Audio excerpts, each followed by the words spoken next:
and welcome to ELOSOFUMARTAKES. This is our 165th take, live from the Alec Bradley Lone Star Studios of Euless, Texas. I'm your host, Bear Duplessis, as always, and I'm so proud, so pleased, and so privileged to be with you all tonight. This is going to be a fantastic show, a reunion of sorts. Actually, not sorts at all, a reunion indeed. This is going to be a fantastic show. I'm so excited to have these gentlemen back. We've got some great new perspectives on a show that came together on a whim last year. So before we get to formal introductions, we do have to thank the people that make this show possible, and that, of course, is our sponsors. And tonight's show is sponsored by Drew Estate. Drew Estate's Barn Smokers are back starting in August of 2021. Yes, the Barn Smokers are back, and they'll resume their normal programming schedule after a year's hiatus due to the COVID-19 pandemic. The company will host 3 Barn Smokers, beginning with the Connecticut Barn Smoker on August 14th and 15th in the beautiful Connecticut River Valley. The Kentucky Barn Smoker will be up next in Hopkinsville, Kentucky on October 9th. And finally, the Florida Barn Smoker will take place on November 13th through the 14th in Claremont, Florida. So you can check out barnsmoker.com. Yes, that's barnsmoker.com. Tickets are up for sale right now. Get your tickets today. It's going to be a fantastic, fantastic event. www.barnsmoker.com and get your ticket today. And tonight's show is also sponsored by Oveja Negra Brands, 4 unique companies who share a passion to provide innovative cigars for the next generation of cigar enthusiasts. Black Label Trading Company, Blackwork Studio, Dissident, and Emilio are combining premium tobacco with an artisanal touch. Oveja Negra, where art and tobacco collide. Join the flock and visit ovejanegracigars.com to learn more. And welcome, everyone. This is our 165th take. So without further ado, sponsored by United Cigars, tonight's guests, smoke one today, start living united. We're going to kick things off with Dan Thompson of Micallef Cigars. Dan, how are we doing tonight? Bear, I'm doing fantastic. It's beautiful down here in Texas, and delighted to be here with everybody. See, what a year of COVID has done has allowed me to start competing with you on the lovely flowing locks that you have. So I got it going back here. I got them going. I'll tell you what a year COVID did for me. It's put me in bifocals. Oh, my goodness.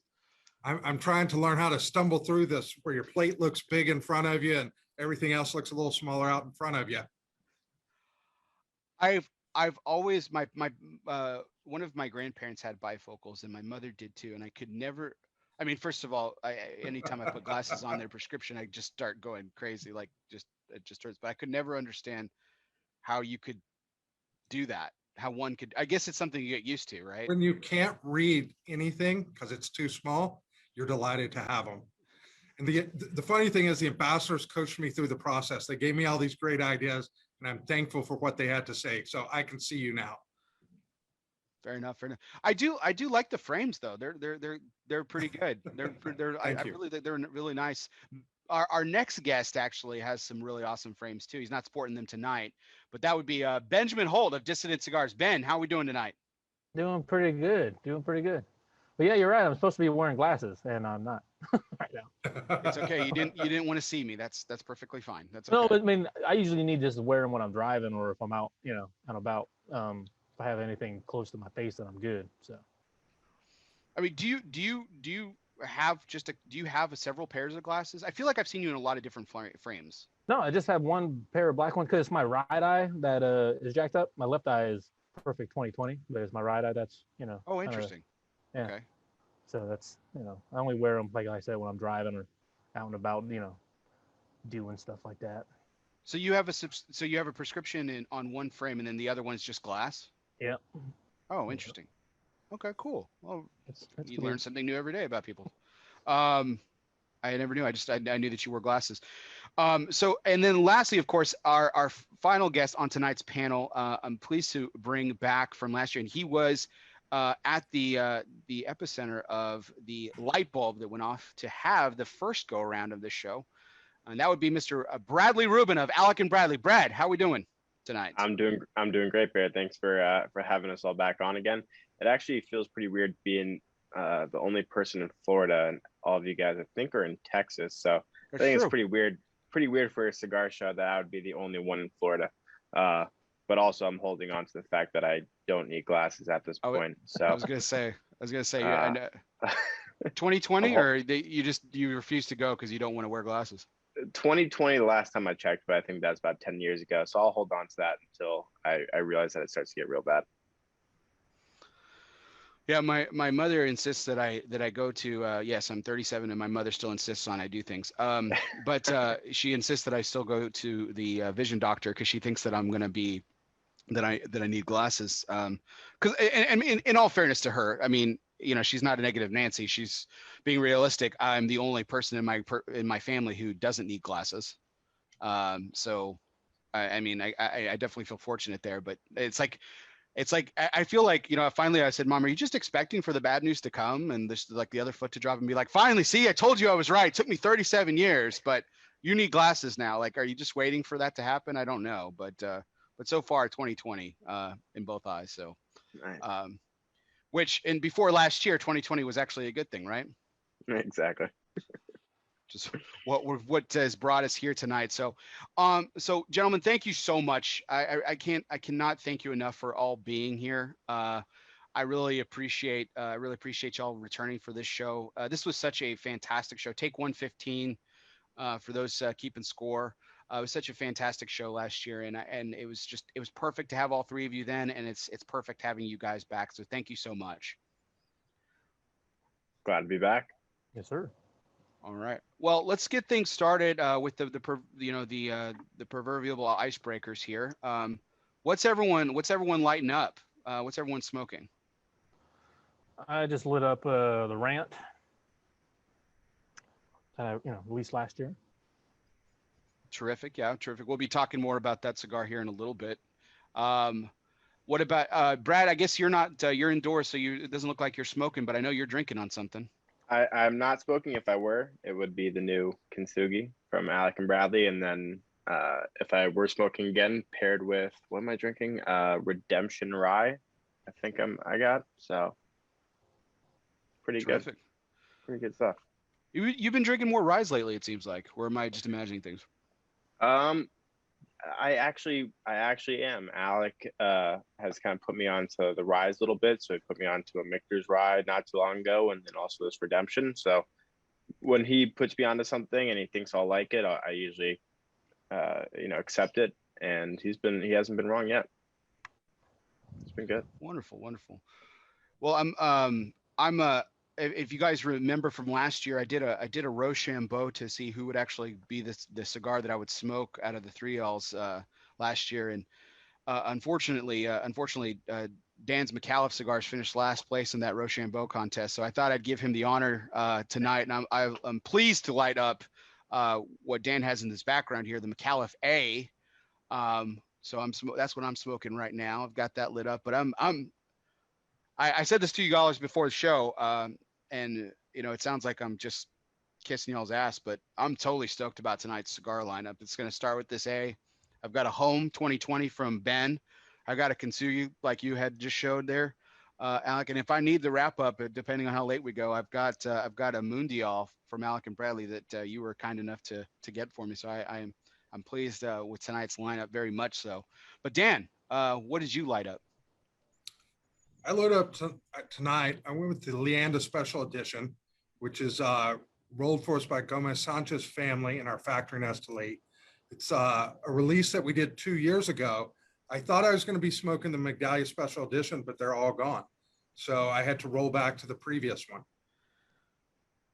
Awesome. That's the one with Kim's portrait in the inside of the box, That's right? Kim correct. Jackson's. Yeah, that's right. Kim did the portrait for us. Yeah, just a nice little plug for K-Jack Art. If you guys need to check this out, she did a portrait of Micallef's namesake, Al Micallef, the founder of Micallef Cigars. There's a portrait of him in the inside of this box, and the portrait is made entirely of cigar labels, which is what Kim does. So Kim Jackson is the brilliance behind K-Jack Art. You can check kjackart.com out, and she's done some other great stuff. She's got some of the classic cigar smoking stuff on there. The Jack Nicholson with the smoke ring, JFK with his petite H. Upman, the Alfred Hitchcock with the crow resting on the cigar. I mean, it's it's pretty incredible what she does. So check that out and everything. But some great cigars tonight, Brad. I feel bad. This is the second time I've had you on and you're not smoking. So I I know.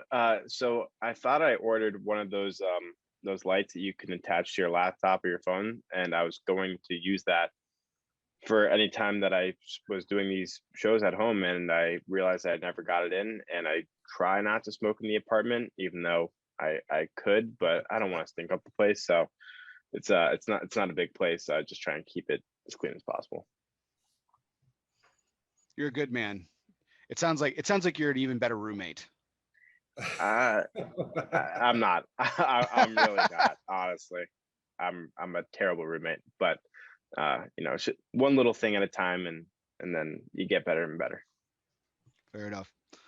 So, gentlemen, I wanted to hit us off with a pretty hot take question here. So, I asked you guys to look back on this past year, 2020, and that was the premise of the show. For those keeping source, Take 115 was we were about 3-4 weeks into what we call the COVID era now, and it was talking about how we were adjusting what our companies respectively were doing to deal with the pandemic, and all the things that it was causing everyone to pivot to and everything. And so I want to start it off with this pretty hot take question. And as Brad, since I just ended there with you, I'll start with you here. I mean, what did you get wrong when you look back at 2020 and you thought where we were like a month in, and you were like, oh, this will be X? What did you get wrong? What did we get wrong? I think I got just about everything wrong. I didn't think that it was going to last a full year. I thought that while we are getting back into the swing of things now, I think maybe it's different being in Florida, where everything has kind of been back to normal for a while now. I probably thought that the whole country would have been basically back to normal at this point, where I know that it's not for most of the places. Not everywhere is open. Not the restaurants are not at full capacity. So I would say that I've been completely wrong as to when I thought this was going to end, when I thought COVID was going to be done and we would all be looking back on it. So I think I was probably the most far off compared to everyone on the panel, for sure. So you what's like, so I know Alec's been to Honduras. You've taken a trip recently back to the Dominican, if I'm not mistaken, correct? Yeah, and I actually just got back from Pittsburgh. Okay. So since you like you said, your life has been back to normal for probably the longest. Florida has kind of been open or been normal since probably late last summer. What was kind of the biggest shock when you started traveling other places? Like, was it really weird, or were you kind of just expecting it because what people had been telling you? Well, honestly, in the 2 trips that I took, which were the Dominican Republic and Pittsburgh, I didn't feel in those 2 trips that they were so different, that I was out of place or felt uncomfortable.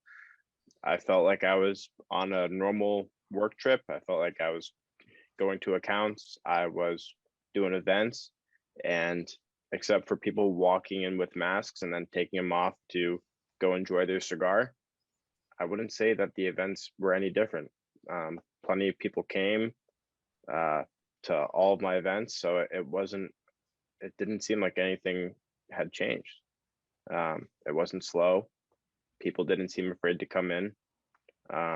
So in those 2 of my only trips, it felt pretty normal, actually. So I think I talked to a lot of the people on our team, and I hear about what's going on in their territories. So I know that it's still not the same on the West Coast or in the Northeast and stuff like that. So I guess that's why I went on this particular trip to Pittsburgh, because I know that people were excited for events. It was a lot of for the 3 events I did, it was all their first event of the year since COVID, and people were excited to go out. Very, very excited. I think people in general just kind of like I mean, well, I think most of us were starving for that normalcy pretty quickly, but I think at this point it's, especially with the vaccine and everything, which we'll get to here in a little bit. I think that people are just finally just there's this relief a little bit, and people are more apt to just you know get out and do a lot more things all over, not just pockets like they were kind of interchanged and everything. Um, Ben, I think you and Dan had, I think Brad and I were probably the two most lost out of the group last time in terms of like what expectation to have. Not trying to be disparaging at all to you, Brad, but I was in the same boat. I was like, I don't know what the heck's going on. But Brad, I think you and Dan had the most analytical perspectives, but from two different points of view. You have a political science background, and so you looked at it from that. And Dan has a biochemist background, so he had a very scientific look at it too. So, what about you, Ben? What did you get wrong? How do you feel like your opinion or what you thought was going to happen did not in the worst different way? I didn't think it was going to last as long, right? I mean, I knew there was going to be residuals that would linger, of course, right? Anything like that, it always takes about a year or two to kind of, really, feel those. I didn't think we were going to go this, I didn't think the quarantines were going to last as long. I don't think that businesses were going to be shut down as long as they were going to. I think that all differed from each state, state to state. But yeah, I think that's kind of threw me off. I'm still we're still suffering some of those residuals now as we start to get back open a little bit, but there's still, some things we're still learning as we go, right? We got the vaccines rolling out. Travel is going to start picking up. It looks like, it looks like the EU is going to allow Americans in if you're vaccinated and all that kind of stuff. I don't think I really foresaw any of that, really. Yeah, it's almost like travel has become, I mean, when it became like cumbersome before during COVID, now it's becoming even more because there's certain airlines and certain places that are like, well, if you're vaccinated, it's okay, but you still have to take a test. No, vaccinated's okay. You don't have to take a test. It's like what Florida was when COVID first started. Brad, I think you could attest to this. Like, every county was different, right? Like every neighborhood was different. Yeah, anywhere that you went, you had to basically look up what the rules were of that specific county and figure out, do I need to wear my mask, or is there a mask mandate even outside or inside, restaurants? So yeah, you had to go county by county and figure out what you could or couldn't do. So Ben, back to you for just a second. So not to put you on the spot here, but technically speaking, you are the youngest brand here, not by much over Alec and Bradley. I mean, an eyelash there, but you were starting to build momentum. I mean, that was the previous trade show just 7 months before COVID started really coming into effect. I mean, you hit the ground running. I mean, you were on the way up and everything. I mean, how frustrating was it for you as this continued to drag on that you couldn't capitalize on that great momentum that you had when you started out? Oh, very, and it's kind of a shitty thing to be thrown into, right? When that's especially stuff out of your control. But you just when something like that happens, you just focus on your strengths. Be a little bit more reserved with the moves that you make, and continue to build on those strong relationships that you had. That was kind of my mentality over the past year. That's what I continued with. Hopefully, with that. Still working on projects, still moving the boat forward. Just like I said, being a little bit more reserved with those kind of releases and movements. So Dan, over to you. Like I said before, you have a biochemist background. So you looked at this from last year when you were on the show. You had this very scientific approach to it. I mean, what did you think after after the years that we experienced? What did you think from your first impressions as you reflected back? Well, I think that as a country, a lot of good things came out of it in terms of us supporting ourselves in new ways. The HERFs that happened online and how communities learned to work together. I'm certainly felt like maybe I underestimated the amount of regulatory change that was going to happen, what you're talking about in the travel. And it's wonderful being in the United States because states have the ability to try different things. And, you know, whether we were in Florida or Texas, we had a little more open approach. And I really feel for the people in the Northeast and the Midwest, like Michigan, where their states took a very different approach. And, you know, while we're beginning to kind of blossom again, our communities, you know, they're still fairly locked down. And I don't think I would have anticipated the amount of time that the other states would have remained locked down. I'm thankful for not only the vaccines, which are, you know, a great step forward for the people who choose to take them, and depending on what your lifestyle is or your age, it's really important. But I'm even more grateful for the therapeutics that if you do get COVID, which I had, you know, I was able to speed through the recovery. So, you know, there's a lot of things that were at play, and I'm hoping as a country that we heal and begin to become confident again, and everybody can go back to work, especially in the hospitality industry. Oh, absolutely. Dan, and I apologize if I don't mean to get too personal. Did you say that you got COVID after the vaccine, or did I completely misunderstand? No, we got COVID before the vaccine. Oh, okay. But that's where the therapeutics were great. You know, everybody talks about vaccines, but it's kind of a two-piece puzzle. You know, vaccine not to get it, but if you do get it, you want great therapeutics. And so, you know, fortunately, they were able to have great protocols to help people recover as fast as they could.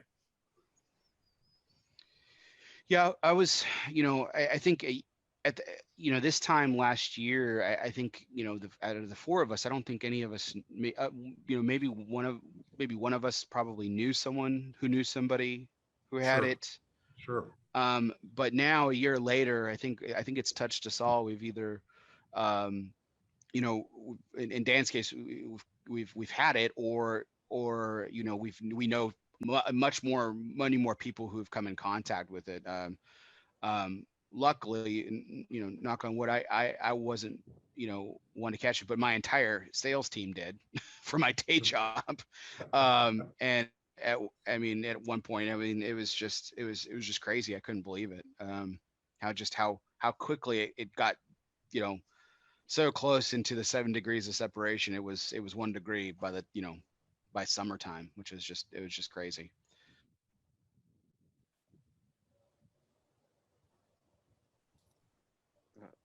We have Bear Freeze.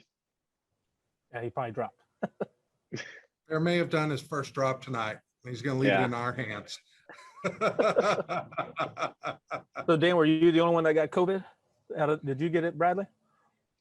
Yeah, me and my brother both got it. We're taking different protocols. Oh, there you are, Bear. Oh, Bear, we lost you. We lost you for a little while. Oh, sorry about that. Thank you. It's all good. No problem. We kept it going. Awesome. So no, I was just saying I'll throw one in. I'll throw my opinion in here as far as where I was wrong. I think that the biggest thing for me was, you know, for some reason, and this was just being naive. You know, I just thought this was just going to somehow go away. You know, and you know, because I remember H1N1 a few years ago, where, you know, people, before the term socially distance was a thing, people were still kind of getting a little funny, you know, and about being in personal spaces and stuff like that.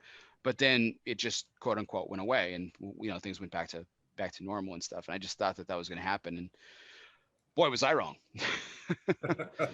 So here we are, you know, over a year later, and you know, it's still very much on the minds and operations of most people, even in states that have opened up, even like here in Texas, where things have opened up. A lot of, you know, they removed the mask ordinance, and a lot of businesses are still requiring them, you know, and everything. So it's still very much like nothing has changed in a lot of ways. A lot of things have changed, but some things not. But all right. So just from there, I want to kind of go into tonight's first curveball segment. So in the spirit of last year, we had 3 guests. So I did 3 curveball segments. So we're doing 3 curveball segments again tonight. So the curveball segment is always brought to you by Dunbarton Tobacco and Trust.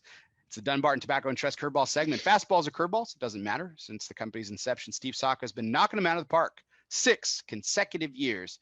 The consensus top 3. Yep, I looked it up. And I even got fact checked by my own partner on Cigar Coop Primetime Special Editions, Will Cooper. So shout out to him. 6 consecutive years in the consensus. So tonight's first curveball, okay, gentlemen, is something like we're gonna kind of change it up here a little bit. Something, you know, where we got wrong in the spirit of that question. So something we got wrong as a child. So here's what I mean by this. Like, what was something when you, in your young, not necessarily as a child, but in your youth, in your younger years, where you thought you hated, you really hated that, but now as you've become an adult, have grown a love for, a taste for, or something you appreciate? Curious. So I'll give you guys a moment to think about this. Here is my light bulb moment about why this question came up, and it was a pivot off of our initial question. But I haven't had a soft drink, Coke, soft soda, whatever you want to call it, wherever you are in the year, in the country, for over 5 years now. And when I was drinking soda, the taste of club soda, sparkling water, flavored sparkling water was just absolutely abhorrent to me. I just thought it was the most disgusting thing in the world. I couldn't drink it. It was gross. Oh gosh. And now I can't get enough of it.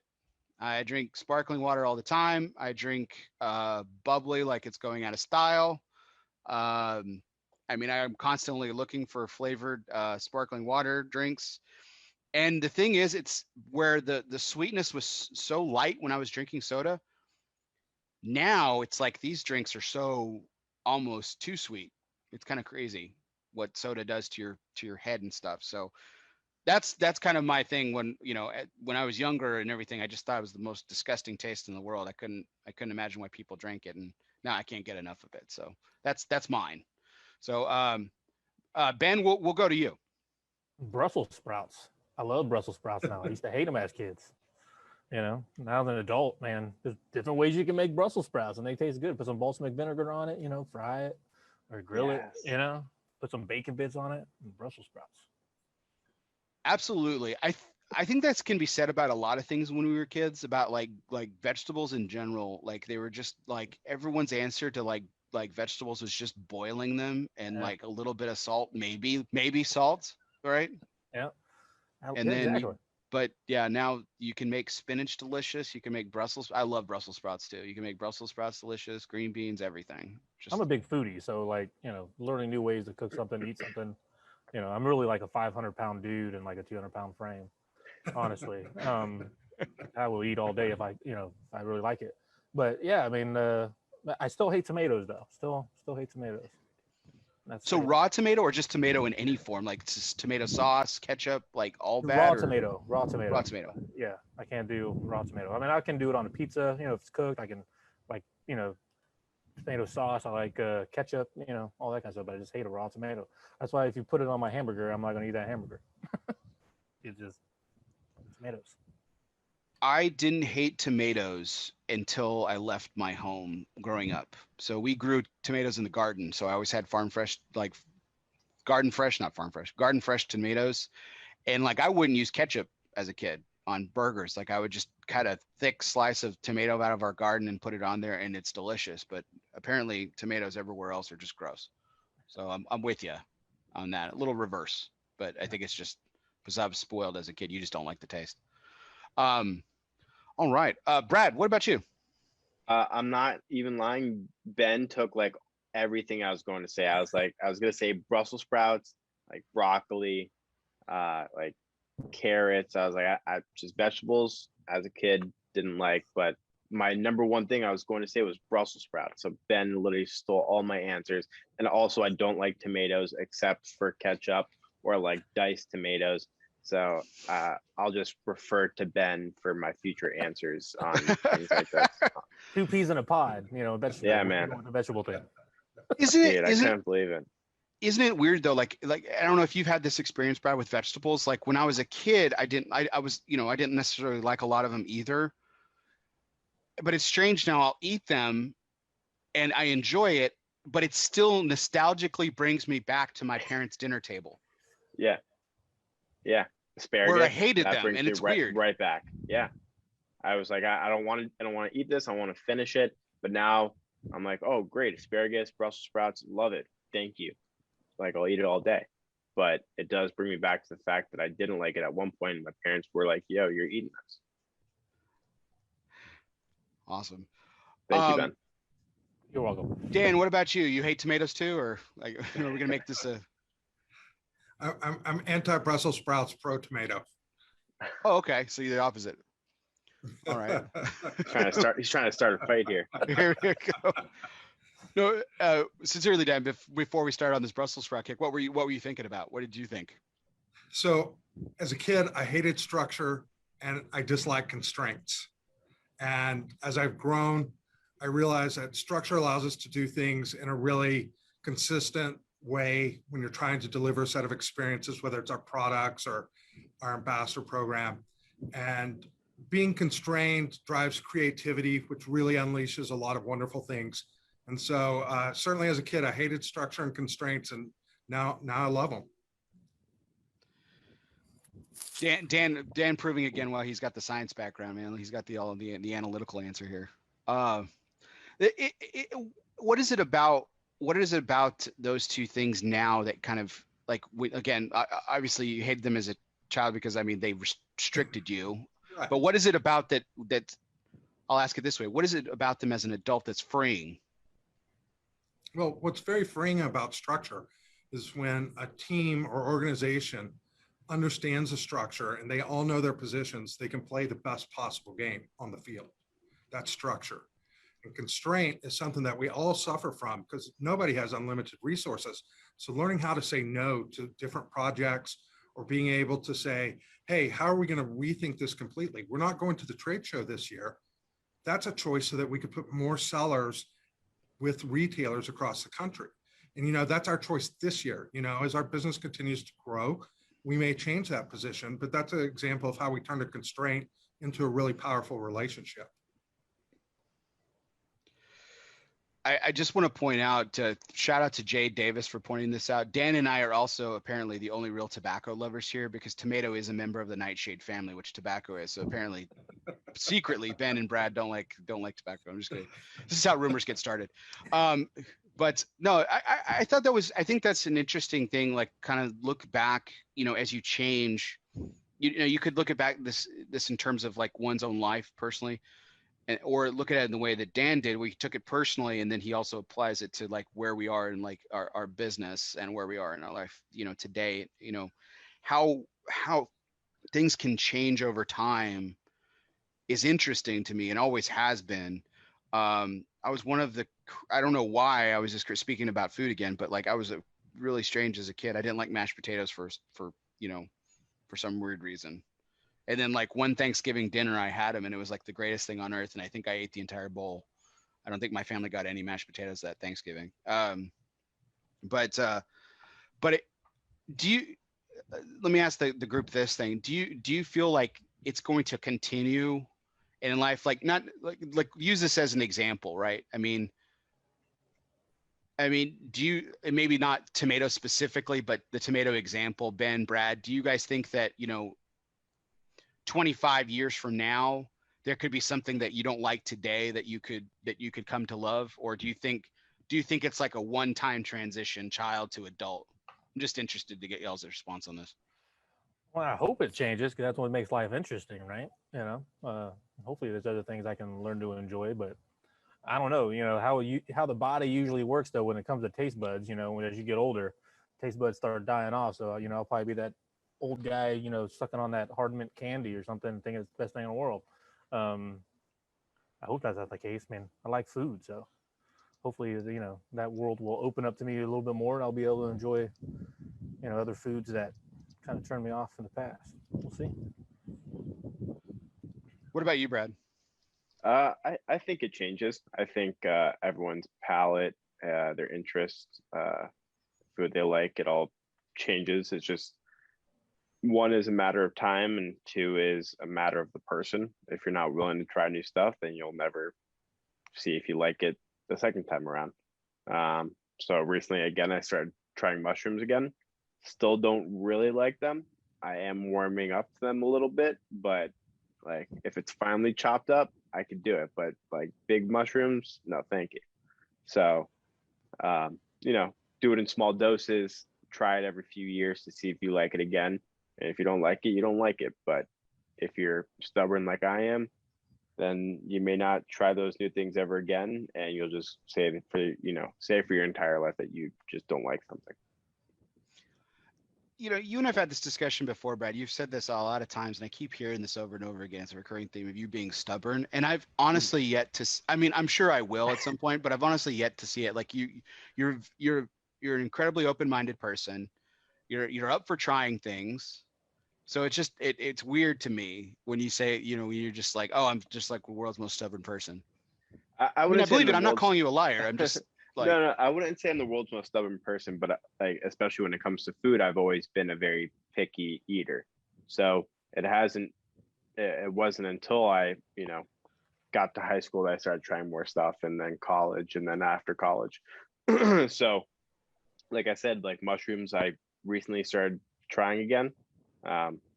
And I probably before that hadn't had mushrooms for like over 5 years. So I'm just like, oh, I never liked mushrooms. I'm not going to eat mushrooms. Same with Ben, where he's like, I don't like raw tomato. Like, I'm not going to have it on a burger.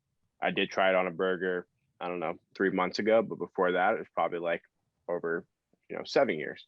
So when I say I do or don't like something, I believe that to be the truth for forever. But then, okay, someone's like, all right, try this. Okay, I'll try it because, you know, maybe you brought me to your favorite restaurant or you're cooking me a meal. I'll try it because you took the time and effort to introduce me to it again, and you want me to try it. But I promise you that I won't. But then I try it. I'm like, okay, it's not so bad. I see why other people like mushrooms or tomatoes, but it's just not for me. But maybe in 10 years that will change. are there people in your life that just get like furious with you when like you're so adamant, and then like you try it because you're open, and then you admit like quote unquote you were wrong, and then it doesn't bother you, and it just infuriates? Yeah. I'm thinking of my college roommate now. I remember him and I were arguing about something one time, and I was just like so adamant. We were both stubborn and mules, man. We were just like two kids in college, just like it was like I think of the buck fight in Bambi. Those two just going at it, like no one's moving, no one's budging. I ended up being on the wrong side of the argument, and I was like, okay, I was wrong. Sorry. Yeah. And I just like brushed it off. I apologized. I manned up, and I was like, okay, sorry. And he was so furious. I mean, he was livid. He was more mad that I admitted to being wrong than he was overjoyed for being right. Like it was the most like, and we've had several discussions since then like that. But Dan, I'm curious to get your perspective on this, because you've had several pivots in life. I mean, you have the biochemist background. You went into tech. Now you're in cigars, and well, in other fields. You're very diversified. Let's be honest. So, I mean, what about you? I mean, in 25 years, does Dan Thompson have different interests that he didn't before, or likes things that hates today? You know, I think as we grow up, maybe that's the right word. You know, we begin to really identify, and my friends know my little saying, I like what I like. But you never want to lose the sense of wonder and discovery. And so for me, it's been about a journey. You know, I got to a point when I left high tech, my focus was, I want to work with great people. And that brought me to cigars and what we do with Micallef. And I think that if you can live life and enjoy the journey and have a sense of wonder, as you get older, you may like what you like more often, but that's a pattern or the mantra I've adopted. Yeah, I think that's, you know, I think it's just something to kind of reflect on, especially the course of the year that the last 12 months have taken us. Like as much as all of us have adapted and changed to things, you know, been forced into it in a lot of ways. But, you know, we're talking about something that kind of can potentially bring us joy, right? Something that we didn't like before. And now it's like, hey, and, you know, I think there's some possibilities there. All right. Well, gentlemen, thank you for the fun exercise there. That was our first curveball segment brought to you by Dunbarton Tobacco and Trust. Tonight's major point, we'll get into that now. It's always brought to you by Barbacoa Cigar Company. Barbacoa is back. The voyage has now launched. I personally couldn't wait for this cigar to come back. It's been over 3 years, but now with the revamped blend coming from one of the hottest factories in the industry, Danny Vasquez promises if you like the original, you're going to love the relaunch. So it all started back earlier this month, and you can check out suncigar.com right now, or check out Barbacoa Cigars on social media to find out where you can get your voyage cigars. So stay tuned for more details, and remember, never settle. Barbacoa Cigar Company. So gentlemen, we kind of kicked things off with talking about the previous year, and this is the theme for tonight in the COVID era of what we learned in the past 12 months. So as bold of a question this is, because it's probably hard to narrow down, but I wanted to ask from both a personal perspective again, but also from the perspective of the company you either own or work for. What's the biggest lesson you learned in the past year? Dan, I'll kick things off with you. I don't think it's a new lesson. I think it was imprinted on me better than it's ever been imprinted. And it's the people that you surround yourself with, your team, makes all the difference in the world. And together, with Andy and Alan and Amanda, we just hit obstacles and we sit down and we talk about it and we go, how do we overcome this?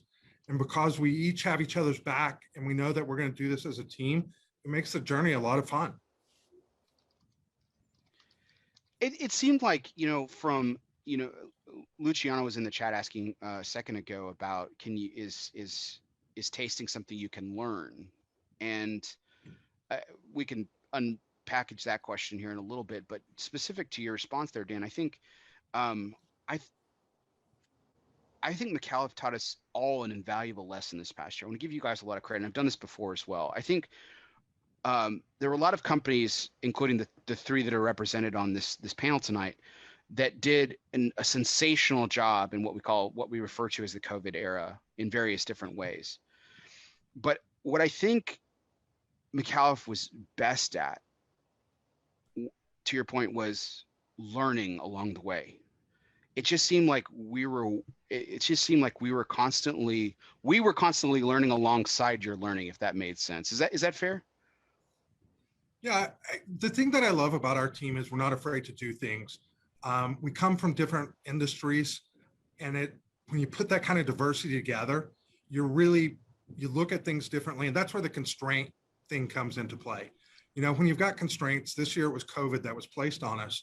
Our job was to overcome obstacles. And, in our case, we created Micallef TV, and Micallef TV was an incredible experience for our ambassadors.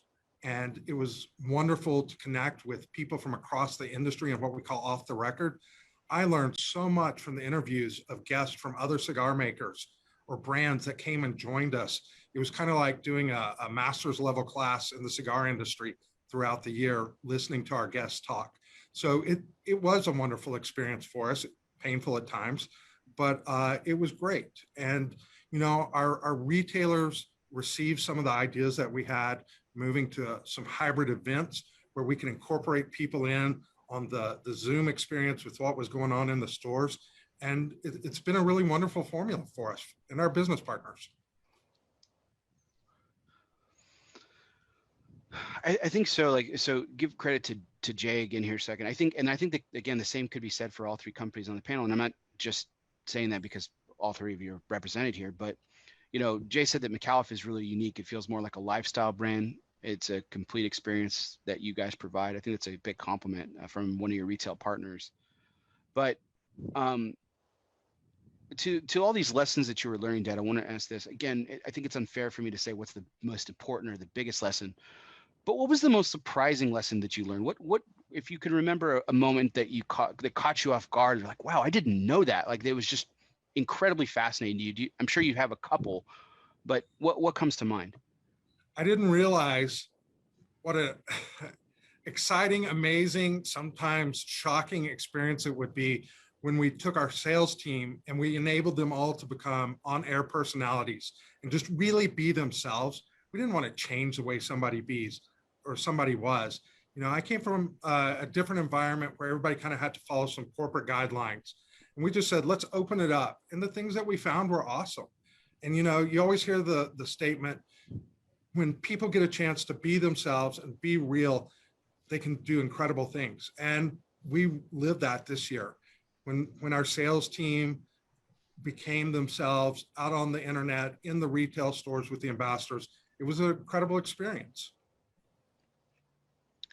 I couldn't agree more. And I love that you took the, for lack of a better metaphor, you took the leash off, so to speak, but in essence, you just allowed them to be.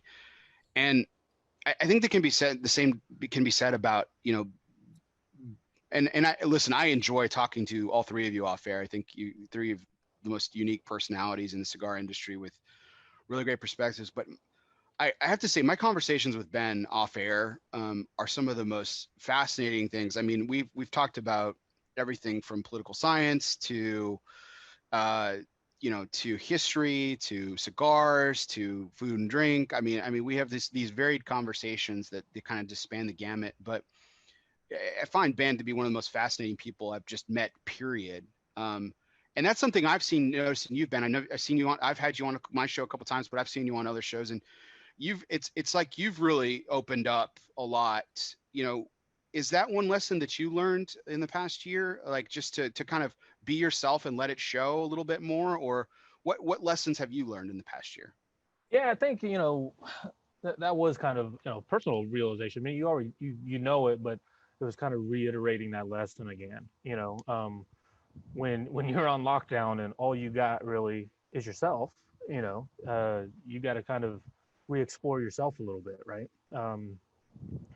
And share it. You know, it's a part of, you know, it's part of who you are. Some people are going to like it, some people ain't, but, you know, I think that, you know, it all comes back again, a little bit of self-exploration and self-discovery and accepting who you are, you know. COVID, I think a lot of people went through that this past year. You know, when you're stuck at home, you're not able to go out and do the things that you normally were able to do. You know, use that time, you know, for self-reflection a little bit. And, you know, like we talked about, what are things you like and what are things you don't like, you know, use that time to kind of figure it out. But yeah, it's been a crazy year, you know, but like I said, I think this past year, I don't know about learning new lessons, more so as just a reminder of old lessons for me personally. One, accepting what your limits are. It's okay to slow down for a little bit and, you know, keep moving forward, but take a little bit of a step back and reevaluate a little bit, because I don't think anybody could have prepared what was going to happen, right? I mean, I have friends in numerous other industries that, and I'm looking at their industries, and I'm like, holy shit, you know, it's crazy that you guys have to go through that. But then you can kind of see a parallel in our industry as well too. Things were disrupted for a lot of people. Shops had to be closed for a while. Shipping got, you know, delayed on certain things for some people in the industry. Factories got shut down. I just remembered a line that James had once told me before: "Shit happens, and you got to make it work." You know, and that was kind of my mantra over the past year: is you don't have control over it all. Sometimes you just got to accept that fact and work with those limits and those restraints, like Dan was talking about, realizing what those are, and just kind of forming a structure around that. So Ben, I mean, for all intents and purposes, you've not that the team went away. You know, your team didn't go away during this, and like you said, you were just spent a lot more time alone because of the nature of what COVID forced us into. But you've always been in a group of people for the most part. I mean, your time in the Marine Corps, part of a unit, right? Your time in the cigar industry, part of a team. So obviously it's a very social business. You're around, you know, customers constantly, or you're around your team. It's a very social endeavor. You know, was that challenging for you to kind of have to take the step back from, you know, from people? Yeah, I mean, because you're still dealing with people, you're dealing with them a different method, right? You know, you're not face to face with them anymore. So you really had to rely on technology and you know, emails, and, you know, some of that stuff gets, you know, you lose it's great that we have technology. It's great we have this communication, these forms of communication. But there is also something, I think that is very paramount in, human to human interaction, right? Because your body languages, sometimes you just feed off of people differently in person rather than, over virtual things. And I think that's just a lesson you got to, I think a lot of people had to learn to adapt to, right, this past year. And I had to do that, right? I had to learn to reassess how I interact with people and come to a new avenue of doing that.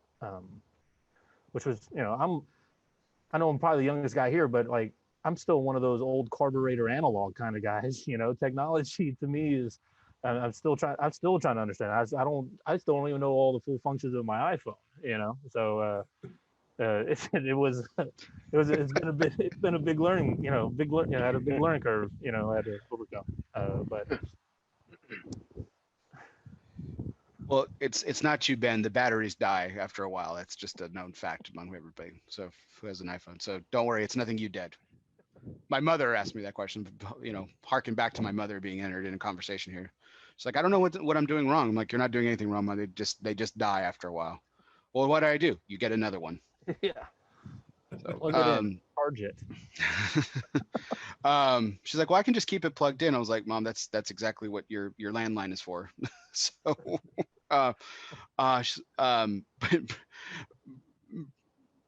Brad, I don't want to put you too much on the spot here with this necessarily, but like, I mean, because I think all of us are still learning the business, so to speak. But in terms of like learning the business, and then now this COVID happens, and now you have to relearn or learn new ways and stuff. What were some of the important lessons that you had to either relearn or learn during this stage of your entrepreneurship? I would say patience. The cigar industry moves slow. It moves so slow, and I've never been the person that can just sit and wait. So I mean, since I've been in it, it's been slow. So COVID didn't change that too much, but it did change it a lot because, like Ben said, we saw factories shut down. We also, we work with multiple factories. We work with about 6 different factories, so each one is different. For example, we got, we were lucky to get number 7 cigar of the year on Cigar Aficionado with our gatekeeper, which was, it's great. I mean, definitely most likely the most exciting time that will ever happen to me in this industry. But when the guy who's making it gets the number 1 and the number 20 something, and we're trying to get product out to people that are excited to try it, and he has an obligation to get his number 1 cigar of the year out, which I completely understand. And the only thing I could say to myself is, hey, be patient. People will get it. It will take time. Cigars aren't turned around in a day or a week or a month. It takes time. So it was difficult for me to swallow that, it's going to take a few months to get more gatekeeper in. And, the whole team is out selling cigars because I think we're all seeing a demand for cigars right now, and the productions are working at full capacity. So we're not getting as much production in a day and in a month that we were seeing before COVID. So this constant trying to catch up, I think, has been difficult for everyone in the industry, which is, it's a good and bad thing. We're selling a lot of cigars, which is great. People are trying our product, but it's taking a lot of time for us to get them that product, which frustrates our retailers, and we don't want them to be mad at us, right? So this the balance of, hey man, we're selling cigars, business is doing well in an unfortunate time is unique, for our industry and probably a few others. Well, while most are hurting, so we're lucky in that regards, but we just can't get the product fast enough. So the one thing I've been doing for a year is just, be patient, wait for the cigars. We want them to be right. We don't want them to be made too fast because quality might, I don't know if I should curse, but go to shit. And you can do better than that. we don't want the quality to go to shit, and just be patient, because everything will be fine. People will still smoke cigars, and everyone will try the new stuff that they want, that we want them to try, and smoke the old stuff that they've been smoking for a long time. So that's been my big takeaway.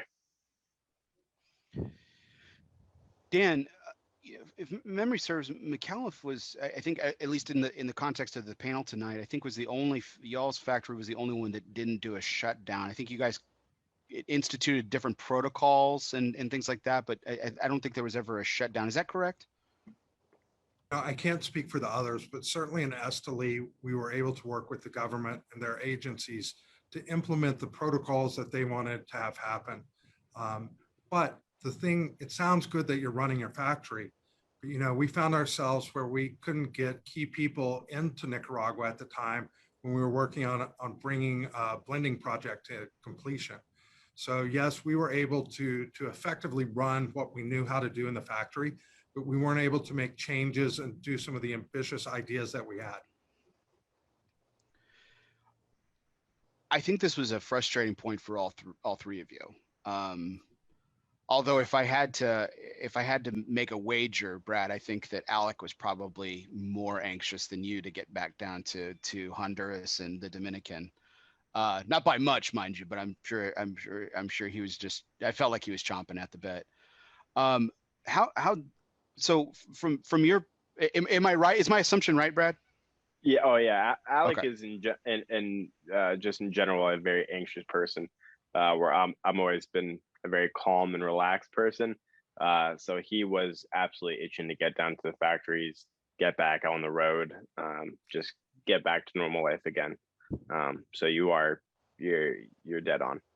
So to use your words though, because you're stubborn and impatient, which I don't believe, but to use your words against you here, it's a devil's trick doing this. But yeah, how difficult was it for you to witness your business partner, also your brother, to struggle so much with that, considering how bad he really wanted to get back? Like what was that like for you? The best thing that I could do was just be his brother, not be his business partner, but be his brother, which I don't think has been easy for either of us for, my life as being brothers, because we've always been very different. But, it was like my lesson was be patient, and that's all I could tell Alec. And Alec, as long as I've known him, has been a very impatient person. So while he wants to get started on the newest project and figure out what's going on with quality and production and how do we get things rolling again, we're back ordered months in advance already. So what you're trying to start next, you're not going to see for 9 months, a year. And while it's great to plan that far ahead, let's focus on what is going on now. Let's figure out, what are our short-term goals before we start working on the long-term goals.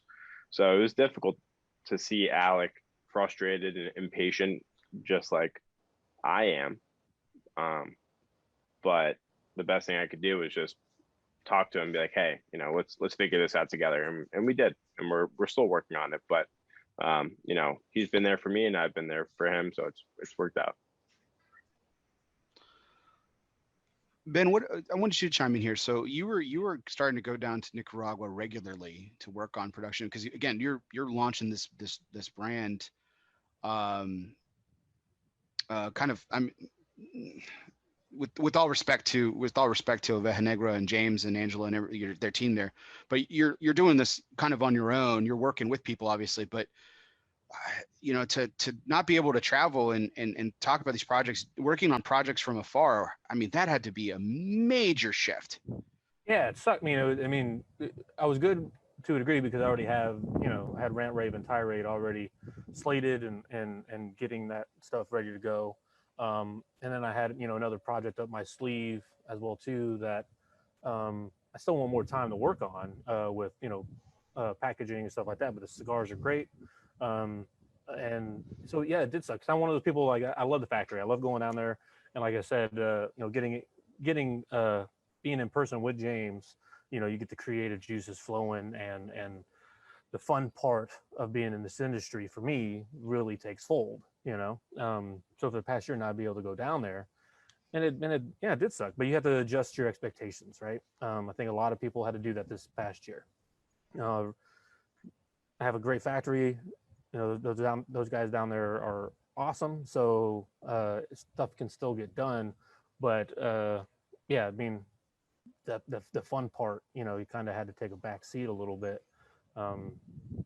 But you know, still got stuff in the works. Still got ideas of things that we're gonna, you know, I'm gonna start working on and getting out. So it still moving forward again, right? Even though it's a little bit slower, like, you know, Bradley was saying, like, some things might be put off a little bit longer than what you expected them to be, you know, but that's, I think everybody's kind of in that boat. So I think everybody kind of has kind of some solace in that a little bit, right? I mean, it's not in particular to just one brand. Everybody in this industry is kind of feeling it.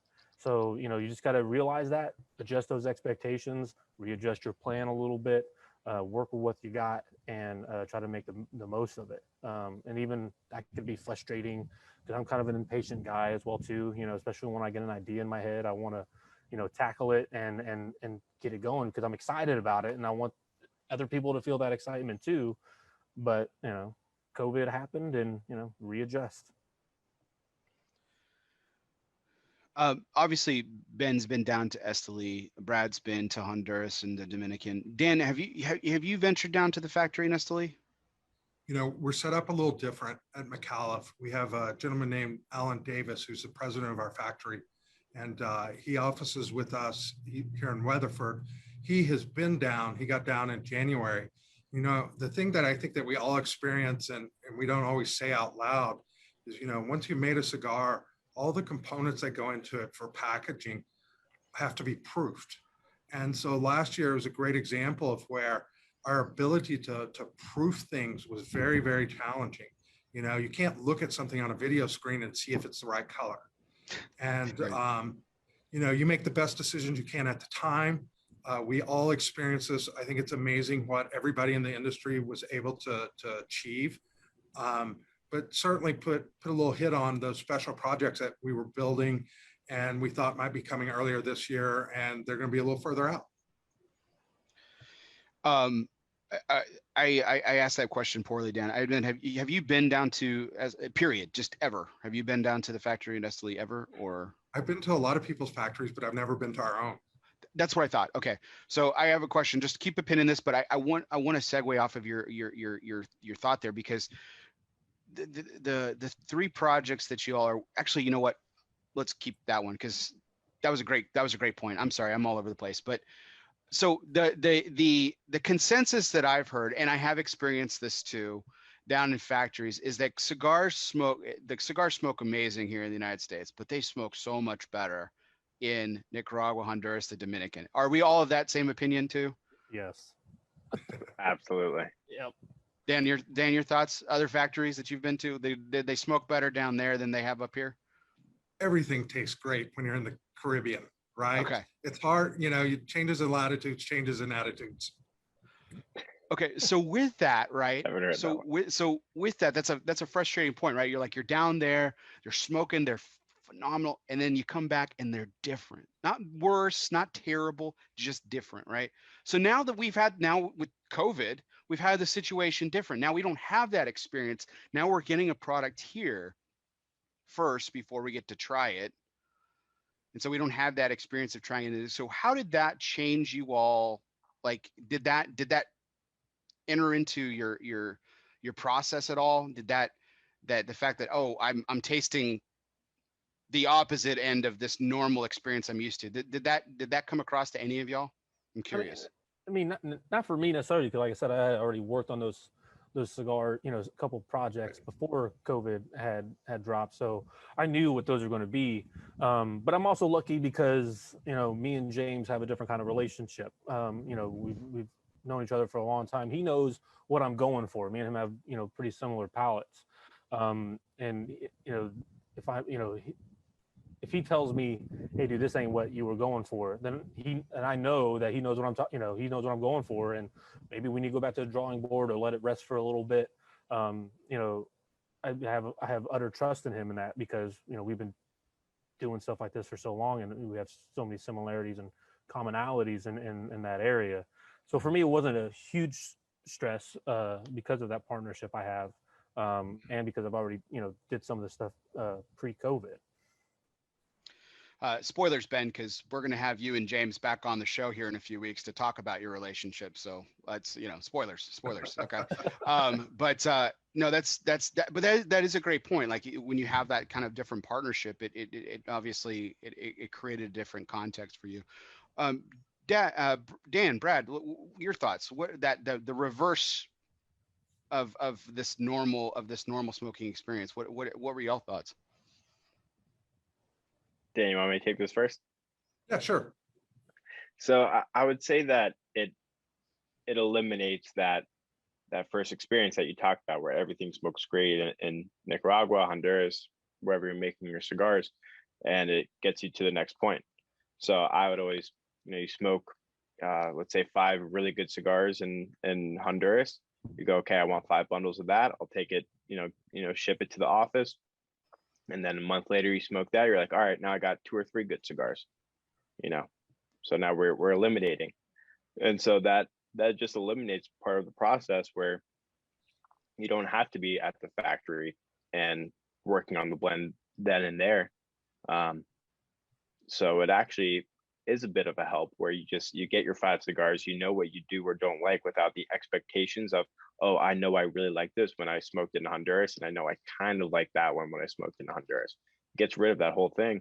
So it actually makes your life a whole lot easier. You didn't have to maybe spend a trip going down there. But that's not the only reason that we go down. Is not just the blend, it's to catch up on production and see how quality is going, and planning for the future. So that all comes into play. Blending is just a part of it. So it actually is, I think, made our lives a little bit easier, but then you don't get that creativity, that back and forth of, hey, try this or don't do that. So you gain something positive, and having to lessen your expectations of what a cigar might be. But then you lose out on cigars that could be, because you're not down there. Dan, your thoughts? So maybe we do things a little different. I don't know. We actually built a library of blends that we keep here in Texas. And, we have, 20 cigars that we look at for each potential year as to where we're going. And so our goal is for the cigar to taste like it should when it goes to the consumer. And maybe I just don't have the experience yet, but what's been working for us is that we have the blend library here in Texas, and we were able to pick cigars out of the blend library. And we trust our partners, the Gomez Sanchez family, to replicate that. So it really, we focus the most on what the consumer should taste in the end. And having the library here, a little different process. The one thing that's kind of funny that we don't always have, and that we usually make our second set of samples on, is if we change the vitola from what's in the library. And our process seems to be working really well. We were able to finish the Migdalia SE, which was a great hit for us. And we have one coming this September. And it was interesting because we did get our second and third round of samples, and we were able to make a determination that we love the blend, everything's great. We needed to just bump up the strength just a hair. And that was something that we were able to communicate to the family there. And we know that they're going to be able to reproduce it the way we want it, based on the samples we've had since that conversation. Your situation, Dan, really is unique, because there's this library that you're talking about is let's just call it what it is. I think it's completely different than the way everybody does it. I think it's incredibly unique. We don't know how people do it, so we came up with our own approach, right? There you go. And I think that, but I think that has to be a very unique experience, right, for you. See, like you since you have these library of blends locally, and then to see them not recreated is probably an unfair word, but created, on a larger scale, considering your background, seeing things from concept to mass project. We all have experience with that. That has to be incredibly unique and a joyous experience. I call it flighting cigars. It's how we build software. You bring them up here, you taste the different combinations, and you flight them. You hope you can get them to some retailers to get their feedback. And that's the process we've been doing. It's also driven by the FDA and the predicates. We want to make sure that for every cigar we build, we have a legal strategy that goes with it. Awesome. So to that point about blends and then becoming projects to fruition, and I want to take Dan's point from a second ago about packaging. I want to talk about all three of y'all's 2020 in the context of y'all had all of you had a major release. Now, Dan, you had the background, what I'm smoking right now currently, the Micallef was the major release for your company in 2020, and what a grand entrance into the market it was.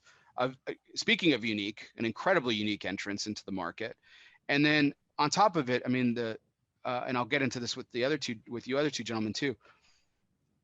Lights out on the packaging, just gorgeous.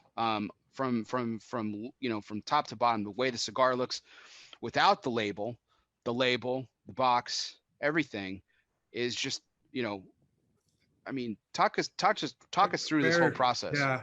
Yeah, Barry, you're being overly generous, because there's one thing we didn't do really well. We were able to design the bands, and we've got a great partner in Esteli that does bands for us. So we were really confident that we would be able to pull off this beautiful band. The naming took place with the ambassador community, of course, which when you've got 5,000 board of directors who are ready to provide you feedback, that was a great way for us to build something that really represented the essence of the company. But the band, the design work took place in here. The printing partner in Esteli did a beautiful job. They really wowed us, and we had seen some of their work on some of our other bands, and we thought that they would be able to execute on what we designed. But the one area that we really had challenges is boxes, and that's an example that I'm sure everybody on the discussion tonight, boxes were a real challenge for us. And with the A, we've been so blessed by our retailers to understand that it's challenging. We're moving most of this product in boxes. We'll eventually get caught up. When we do have the box, it's beautiful, but it's something that, we should have many more boxes out there than we do today. So the inscribed in the back of the label, actually there's two inscriptions. So underneath the A is right, the Micallef, a celebration of our ambassadors, because this cigar was the name, because it was originally released as the to be named. That's right. The TBN, the to be named. And you all crowdsourced, I mean, for, not to give it an unsexy term, but you guys crowdsourced the name. That's right. Crowdsourced the name. And that was a unique process in itself, because unfortunately the name that got chosen had legal ramifications against it. That's right. So you had to pivot on that. But do you know how beautiful it was when we decided? Yeah. Well, sure. So when the 2BN was launched, it didn't have a name, and ambassadors embraced it. Our retail partners embraced it. We sold more than we'd ever imagined. We sold out incredibly fast. The feedback came in, and we set it up. We had one list, which was just fun names that we could never really ever use, but we had a place to hear the spirit and creativity of the ambassador community. Then the other was the more serious list. And it turned out that another brand had a trademark on it. And that's an example of sometimes you've got to overcome that obstacle because there's a constraint. And when we started designing and thought about the simplicity of A as the name for the ambassadors, we fell in love with it. We love the way the band looks. We love what it represents. And that's how we were able to go to market with our ambassadors, naming it and celebrating them. And underneath the main label is another inscription with a image of two hands shaking. It's two families, one legacy. Talk to us about that, Dan. Well, we're in a very special relationship with the Gomez Sanchez family, who've been building cigars for almost 75 years. They escaped Cuba like many of the other greats in the cigar industry. And candidly, their family had some challenges and they weren't able to establish a brand that was solely theirs. But they're magnificent blenders. And as we met the Gomez Sanchez family and began discussing what was possible, the Reserva was the first one that they built for us. We said, what else could we do? And, across all the Micallef family and Al Micallef, all of his businesses often have partners associated with it. So for us, it was a very natural relationship to put together and to say the Micallef family and the Gomez Sanchez family, building a great legacy together. So is the Micallef A something that we're this is a two-part question, Dan. Is the Micallef A something that we're going to see expand in terms of growth as a brand, or are you planning other, again, crowdsourced projects in the future? Well, the answer to both is yes. And this is the project. We had a project that didn't get done because of COVID. It'll probably be rolled out in 2022, where we have a very ambitious plan that we want to do with the ambassadors. In the Micallef A, what we refer to it as, we have two product lines, the Legacy line and the Bold line. And in the Legacy line, it's a blend in that line. Terrific. I for all the flack that you took about the name, because it's not an A, quote unquote, and everything. I have to say that this cigar that I'm smoking is truly fantastic. It's I was an Elegante La Crema guy for the longest time when it came to Micallef stuff, but I'm a full convert now. This is hands down my favorite Micallef cigar, and that's saying something, because you guys have quite the portfolio. Thank you. So shifting over to Ben. So Ben, speaking of unique, you had a very unique launch as well, because it was like a 3-for-1, the Rant, Rave, and Tirade. Now, for those who may be living under a rock and don't realize, you purchased Dissident, the brand, and you've kind of revamped all the lines that were, or brand lines that were in, and blends and everything has kind of been revamped, and you've changed the identity of it. It's yours. But the Rant, Rave, and Tirade was different because these were not brands under the old Dissident. This was something different. I thought I would like for you to share with the audience. Yeah, they were the names of their Vitolas that they had for Block and Soapbox. And what I did is I ended up making them their own unique blends, and separate from just Vitolas. So yeah, I went back to the drawing board, kind of kept close to some of the same Vitolas, but just new blends to them, and just made an identity for each one on its own. So why release as a trifecta? What was the thought process there? Did you just want to get 3 lines on the market at the same time, and because they had this unique kind of cohesiveness that they just worked together? Yeah, I think it made sense, right, to release these 3 together. I wanted to do it anyways, and I'm trying to grow my portfolio as well too. I didn't want to just release one new cigar each year when I have the capability, going down there and created some 3 unique blends. I'm like, I can do it, then I'll do it all at once. That was just my idea behind it. And they're 3 distinctly different blends as well too. They certainly are. Can everyone hear me okay? My connection got a little wonky there for a second. Okay.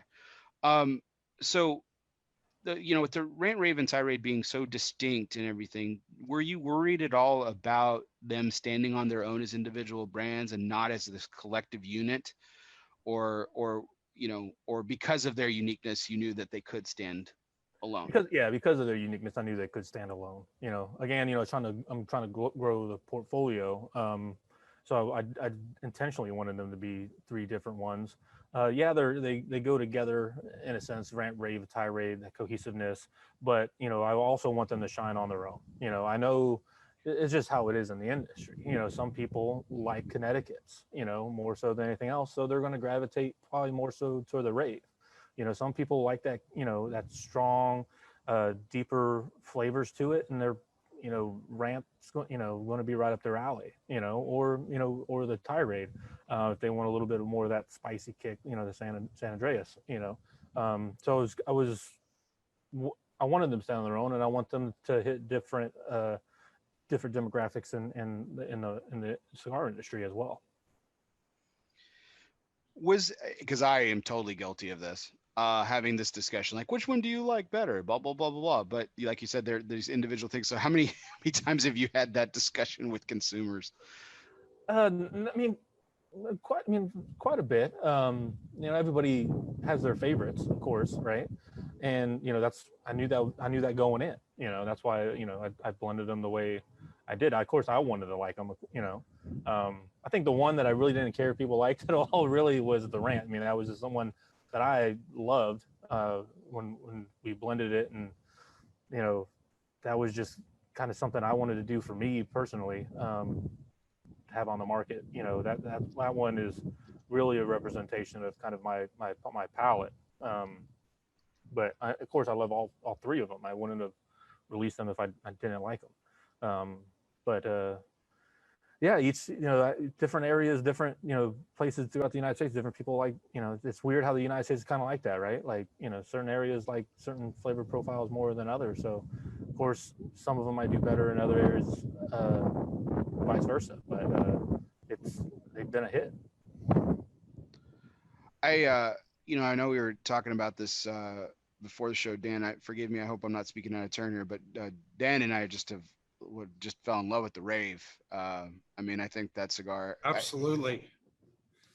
Thank you. Did it catch you off guard, Dan? Because it certainly caught, like like when I hear Connecticut Shade, you have those stereotypes in your head, and I know for the most part you tend to enjoy those more mild or nuanced cigars, and I've come to like them as well. But I mean, the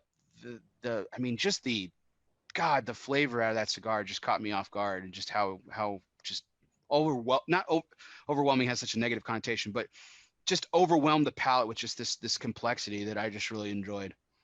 Yeah, I thought it was really exciting. We have a Connecticut in our line that's more rave-ish than most Connecticut's. But Ben, I thought that your cigar is just magnificent, and it's definitely one of the ones I smoke in my regular rotation. Oh, appreciate it. Thank you. I think the box press adds a unique quality to it as well too. I think that really opened it up with that, that overwhelming aspect that you just talked about a little bit. That kind of went with what I was going for. I'm one of those guys. I like very distinct flavors. I want you to taste what you're smoking. So that's how I kind of blend. That's kind of how I eat food as well too. I like flavor. Ben, we've had this discussion before about the identity of Dissident to be like this very punk rock-ish in nature, and we were talking about the packaging with the A specifically a moment ago. But like that's something that I really have enjoyed about the even in the short term, the evolution of Dissident is that you've really held that identity through all your brands, but at the same time you can see the differences in each single one. Is that important to you going forward as well? Yeah, I military background, so I do like a sense of uniformity. You're right, but I'm one of those guys that grew up listening to punk and grunge, and the uniqueness that genre has, right? And I want to impart that as well into Dissident. So it's kind of two dichotomies and one, right? In one brand, and I want to keep that going forward. You're going to see more of that. As if you saw like when I did Block, Soapbox, and Home, the styles were very different in the fonts and everything. Rant, I kind of brought that uniformity a little bit tighter, but really distinguished in the blends, the differentiation in each one. So Brad, moving over to you, speaking of packaging, you had a very unique story with your major release in 2020, which was the cigar you showed off earlier and the cigar that I showed off earlier, which was the Kintsugi. I think we can all agree. I don't know. Has everyone on the panel seen this box? I saw you reaching for it, Brad. I was Oh hoping you'd yeah. be reaching for it. Has everyone seen this box? Yeah. This is incredible. But there's a story behind this, Brad. I want you to share it. I know you shared it with my audience before, but for those who missed out, and maybe the two gentlemen haven't heard how this came to fruition, listen to this, guys. So kintsugi, the story of kintsugi is an ancient Japanese art form of piecing back broken pottery, so bowls and plates, and instead of using some glue, they would use gold lacquer so that the cracks show when everything is put back together. And the deeper meaning is that there's beauty in the imperfections, or that your scars kind of make you who you are. But when we were trying to figure out, how does this relate to cigars whatsoever, because I've heard people ask, what does that have to do with cigars? We, at the time when we were making this, we saw the cigar industry kind of go into become very fragmented. We saw people leave the trade show. We saw people on different sides of of what's going on with regulation. And so we saw that our industry was falling apart and that we were not strong together. So we thought, what is the gold lacquer that brings us all back together? What is the glue? And naturally, we all like, oh, it's the cigar. We all love cigars. That's what makes our industry so great. It's the passion for tobacco and enjoying cigars with one another. But I think that COVID has brought us a whole lot closer together. I mean, Dan said something earlier about their what was it, on the record or off the record? Off the show, record. Off the record that they did. I was on it. I know a bunch of other people were on it. We were all on each other's shows. We were all, we were on, all three of us were on about a year ago today. Mm-hmm. So we were all doing shows together, talking the same language, being a part of one another's companies, because we all respect and appreciate each other. So that was really the meaning of kintsugi, why we decided to do it, why I thought it was special. And so we wanted the box and the band to emulate what the true meaning of it is. So we, made sure that the cracks go all the way around the box. Even the little side of the lid gets, just that little bit of detail, because the details matter. And you, Dan and Ben, know that in making their own cigars and their own packaging, that every little detail matters, and you want everything to be just perfect. So thank you for hearing my spiel. No. And speaking of perfection, I'm going to go a little further here, Brad, because, and this is back to your point about being stubborn. That was not the original brainchild, right? That you scrapped the original project. Yeah. So we told everyone that that kintsugi took a long time to release because of COVID, which was partially true, but the other half of it was that we had worked so long on another, band, another box, and at some point my father kind of chirped in my ear and was like, hey, I think you should kind of reevaluate. And so I did, and I had to talk to my brother, say, hey, I think we should scrap it. We should, we're so far off on what kintsugi actually means. The packaging has nothing to do with kintsugi. It's just Japanese themed. So we restarted over, and it took us another 6 months to finish it. But, at the end of the day, I looked at Alec. I was like, are you happy with the decision that we both made? And he said, I am. He's like, it was hard for me to hear that from you. We were basically done. We were almost done with the blend. The packaging was done. So you pushed us back a whole another 6 months. So I hate you for it. But what we got in the end is so much better than what it was. So I was happy that he at least saw that it's okay to wait and be patient, because that was the lesson that I learned. And what you get in the end is better than what you started with. Because I had a unique opportunity, and I hope I'm not stepping on any toes here, Brad, but I had the unique opportunity to taste kintsugi before this release. So there was a pre-release band that I really liked. I'll be honest with you, but I love the new band. And I don't know if that was just a pre-release band that you put together, or if that was part of the original package that got scrapped. But this is sensational. I mean, it's gorgeous. Yeah, so that wasn't a part of the original packaging. We just wanted the pre-release bands to have an idea of what Kintsugi was, and it wasn't anything fancy. But with how the new Kintsugi band came out, I couldn't be happier with it. And I was just on my trip in Pittsburgh, and I got to finally see these cigars on shelves in person, and I've never been more proud to see my brand up in a humidor. Like, you go and you see it on the shelf and you're like, I couldn't help but smile. I just want every next project to be as exciting and to be as proud of it as the last one. And I don't know if that could happen. That would be nice. I don't know that it will, but seeing that on the shelf was more important than seeing Gatekeeper on the shelf. It made me very happy just to see the final product up there. So I'm going to do something very dangerous here, and I'm going to speak for all three of you for a second, but feel free to correct me if what I'm about to say is incorrect or outside of what you're feeling. But I have a feeling that all three of you would answer this question. How did your respective companies do in 2020? And I think the answer would be very well. It was a very good year for our companies. Like I said, feel free to correct me, but I'm me speaking for you.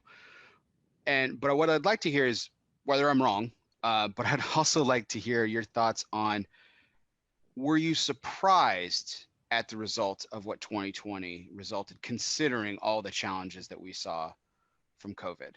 Brad, I'll kick it back to you since we just ended with you. Yeah, so business itself was great. Demand for cigars was, I think, at an all-time high in probably the past decade. But going back to what I talked about before, production was slow, so I think everyone here was a little frustrated.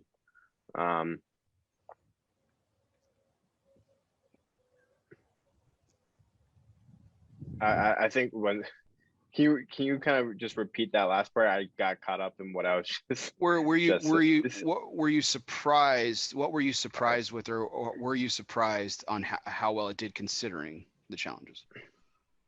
I was, because I think we all figured at some point this has got to slow down. Like, why is everyone smoking so many cigars? Why is everyone so excited for new cigars? So I think I was expecting it to slow down. I didn't think that people at this point were going to want us to come out for events. So, are we lucky to be in an industry that has grown since COVID? Yeah, it feels weird saying, though. It feels weird to be like, yeah, we had a great year, while most of the country, if not the world, had a terrible year. So it's sad and it's good all at the same time. But we're already lucky to be in an industry that is accepting, that is right now thriving, that are open to new people joining the industry. So I think we're all in a pretty unique situation at this point. Ben, what about you? Yeah, definitely surprised me, right? I think there was a lot of, like was already stated, there's frustrations, right? New challenges you have to kind of overcome. But we had, our crew really rose to those challenges. Really proud of what they were able to accomplish, with kind of different formats that, we had to roll out. And the kind of restrictions that we had, we did a really well job considering what was going on in the world. So I'm really grateful for it. Would we all like it to have been a little bit different? Of course, but I really have no complaints. And on that side of things, I'm looking forward to what the next year is going to bring. I think new challenges will arise. I think we'll see in especially, later in this year in 2022. But I'm confident, if we're able to get past what this past year was like, with all those kind of, unforeseen circumstances coming to play, I think we're going to keep trucking. The factory's at max capacity right now. Still rolling cigars, still selling, still shipping. People are still enjoying them. People are buying them up still. I'm grateful. I'm very, very grateful, because it could have been like I said, other people in other industries, I mean, suffering a lot of challenges from the auto industry, and they have an inventory shortage, and it's harder times there. But for the cigar industry, looking at everything, I'm really proud of it. Dan, I'm going to come to you in a second, but I'm going to steal a question from a good friend of yours, Bob Aiken, who's in the chat right now. He said, do you guys think that the lockdown helped sales? So Ben, do you think lockdown actually helped the sales for Dissident? Yeah, I think, people were more at home, right? So they were able to really get on more person, listen to more podcasts, and do more research on new, different products that were out there, and they had more time to enjoy them, right? Talking to a lot of retailers who adapted very quickly themselves. Some of them who didn't have online presence, quickly had a online retail site up very quickly to service that need. So I think with all that, with those combinations of things, I definitely saw an uptick. Oh, absolutely.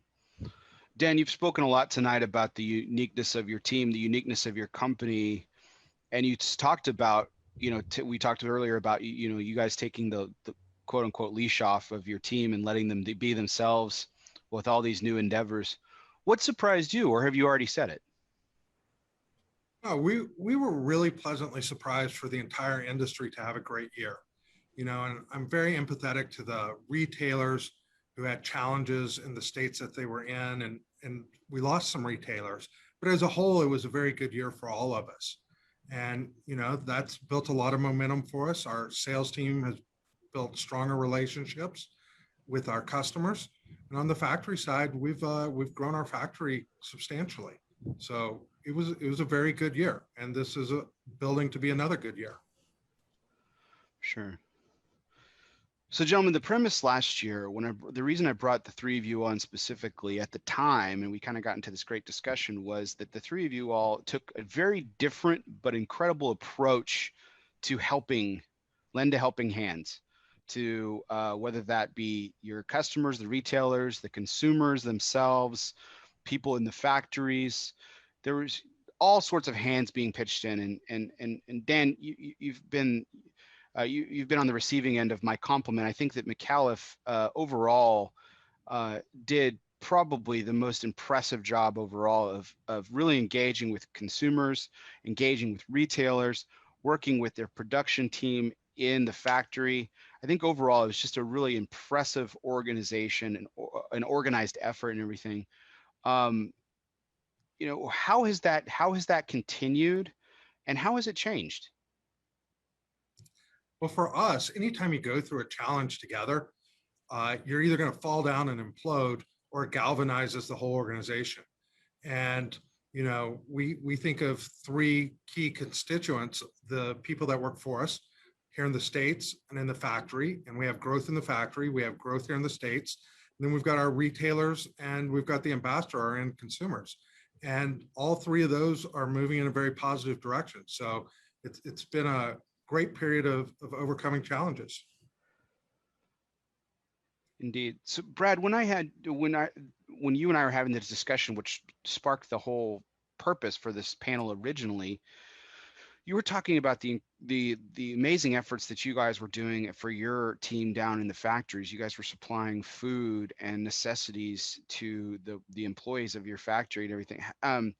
How long is that still continuing today, or how long did that project go on? And is that something you see your team continuing to do, until things kind of stabilize a little bit? So that only went on for a few months until our factory opened back up and everyone was back to work at full capacity.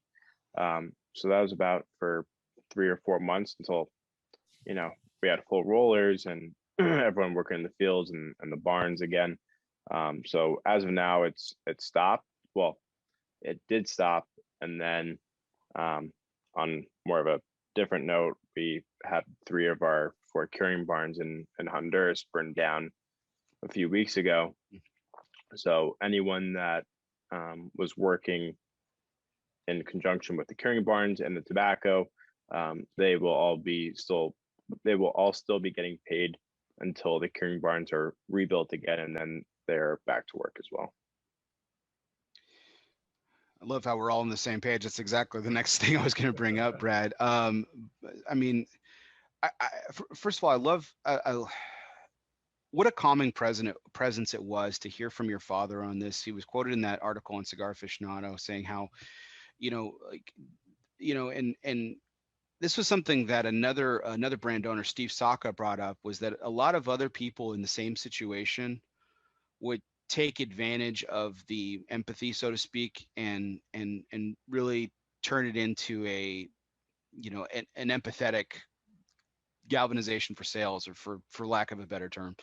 But that was something that he really appreciated, and I really appreciated when I read that your father, the calming presence of your father, Alan, who kind of stood there and said, this is a setback for sure, but the most important thing was nobody was hurt. And this was tobacco that's for production years out, and you have the opportunity to replace it very soon, and it should not affect, and actually he said it will not affect production in any way. When you first heard that, I don't know if you heard that before you read it, Brad, or if you heard it before. When you saw it or heard it from him, like how did that make you feel as being a part of the company as you are? Well, seeing first, I was sent the pictures just like the night before. Like it was, I think, 11 or 12 at night, and my father had sent the pictures of what happened, and it was like mind-blowing, devastating. Like, who knows what this is going to do to us and do to the people that work there. And then I didn't even hear it from my father. I heard it from Cigar Aficionado, like everyone else. Like, this isn't going to affect production. It's not going to affect the prices. So we're fortunate in that regards. I heard it just like everyone else, but I was happy to hear that. I was happy to see Steve Saka's post of him saying, other people would take advantage, but it's great to hear that Alec Bradley and that Alan Rubin is not. I personally thanked them. My father personally thanked them. I saw people reaching out to me, or reaching out to Alec Bradley, because I run our social media, for 48 hours, saying, hey, if you need anything, we're here. We're sorry to hear about what happened. We're here to support you guys. So it was nothing but kind things from consumers, from retailers, from other manufacturers that were reaching out to us all day. But then you had the people that were saying, hey, like, expect Alec Bradley cigar prices to go up, next year and the year after that.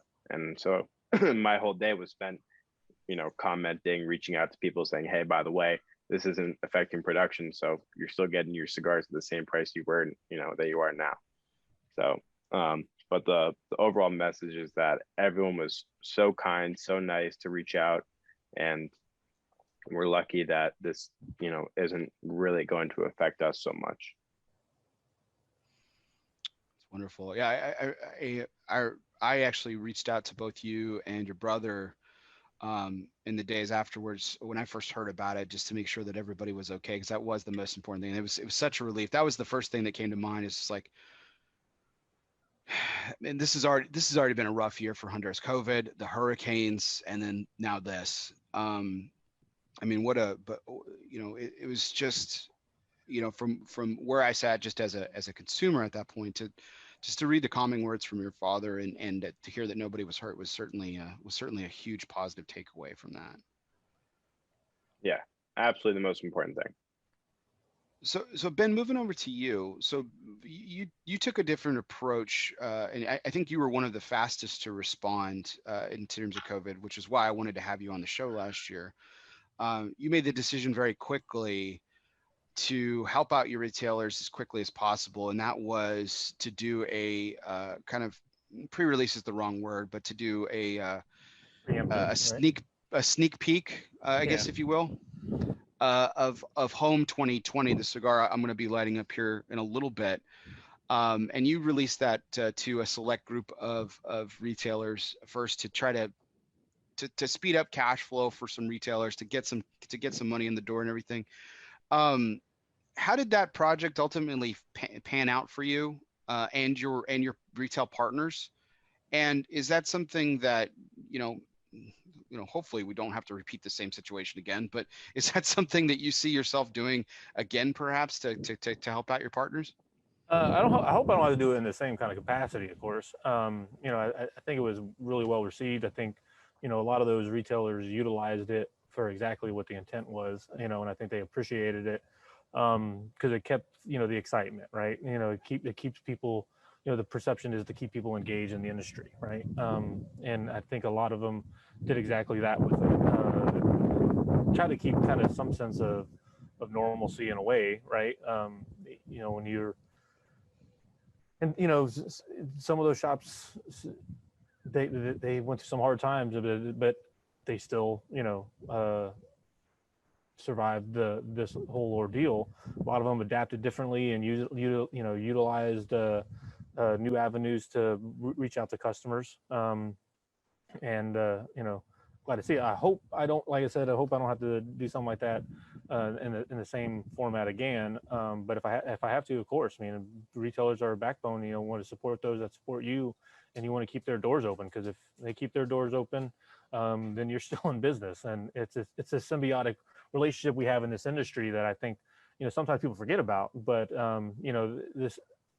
we got, we're in it together. This is what it's about. If any way I can always help my retailers out, I'm definitely going to do it. Like I said, it was well received. They utilized it for what it needed to be done, and if I got to do it again, I'll do it. To help them out. Did it have the positive result that you were hoping for, or yeah, did it a lot exceed of them, expectations? Yeah, a lot of them sold out of that thing as soon as they got it. So it did really give some of that immediate cash flow that they needed in their registers. And there were some shops that they were able to, that cash flow probably helped them out another week or two, and probably used it to set up that online site that helped them through the rest of this whole ordeal. I'm not here to tell anybody how to run their business, but but by all the looks of it, and talking to a lot of retailers, they all definitely appreciated it, and they utilized it to grow their business or to sustain their business during this time. So now, Dan, Micallef Cigars obviously a different scale than Dissident, but you guys took this same kind of concept and applied it for Micallef as well with the unlimited inventory program. How successful was that endeavor, and is it continuing today as well? Yeah, ultimate inventory was a way for retailers to be able to sell whatever SKU or product that we had, and then we delivered it to the customer for them. And across the country, there were different amounts of uptake, specifically in the Northeast and some areas where people couldn't go into their shops. It was very welcome. And just like Ben said, I think he hit it exactly right. Anything we could do to help them with their cash flow, we were certainly of the mindset that that's what we wanted to accomplish.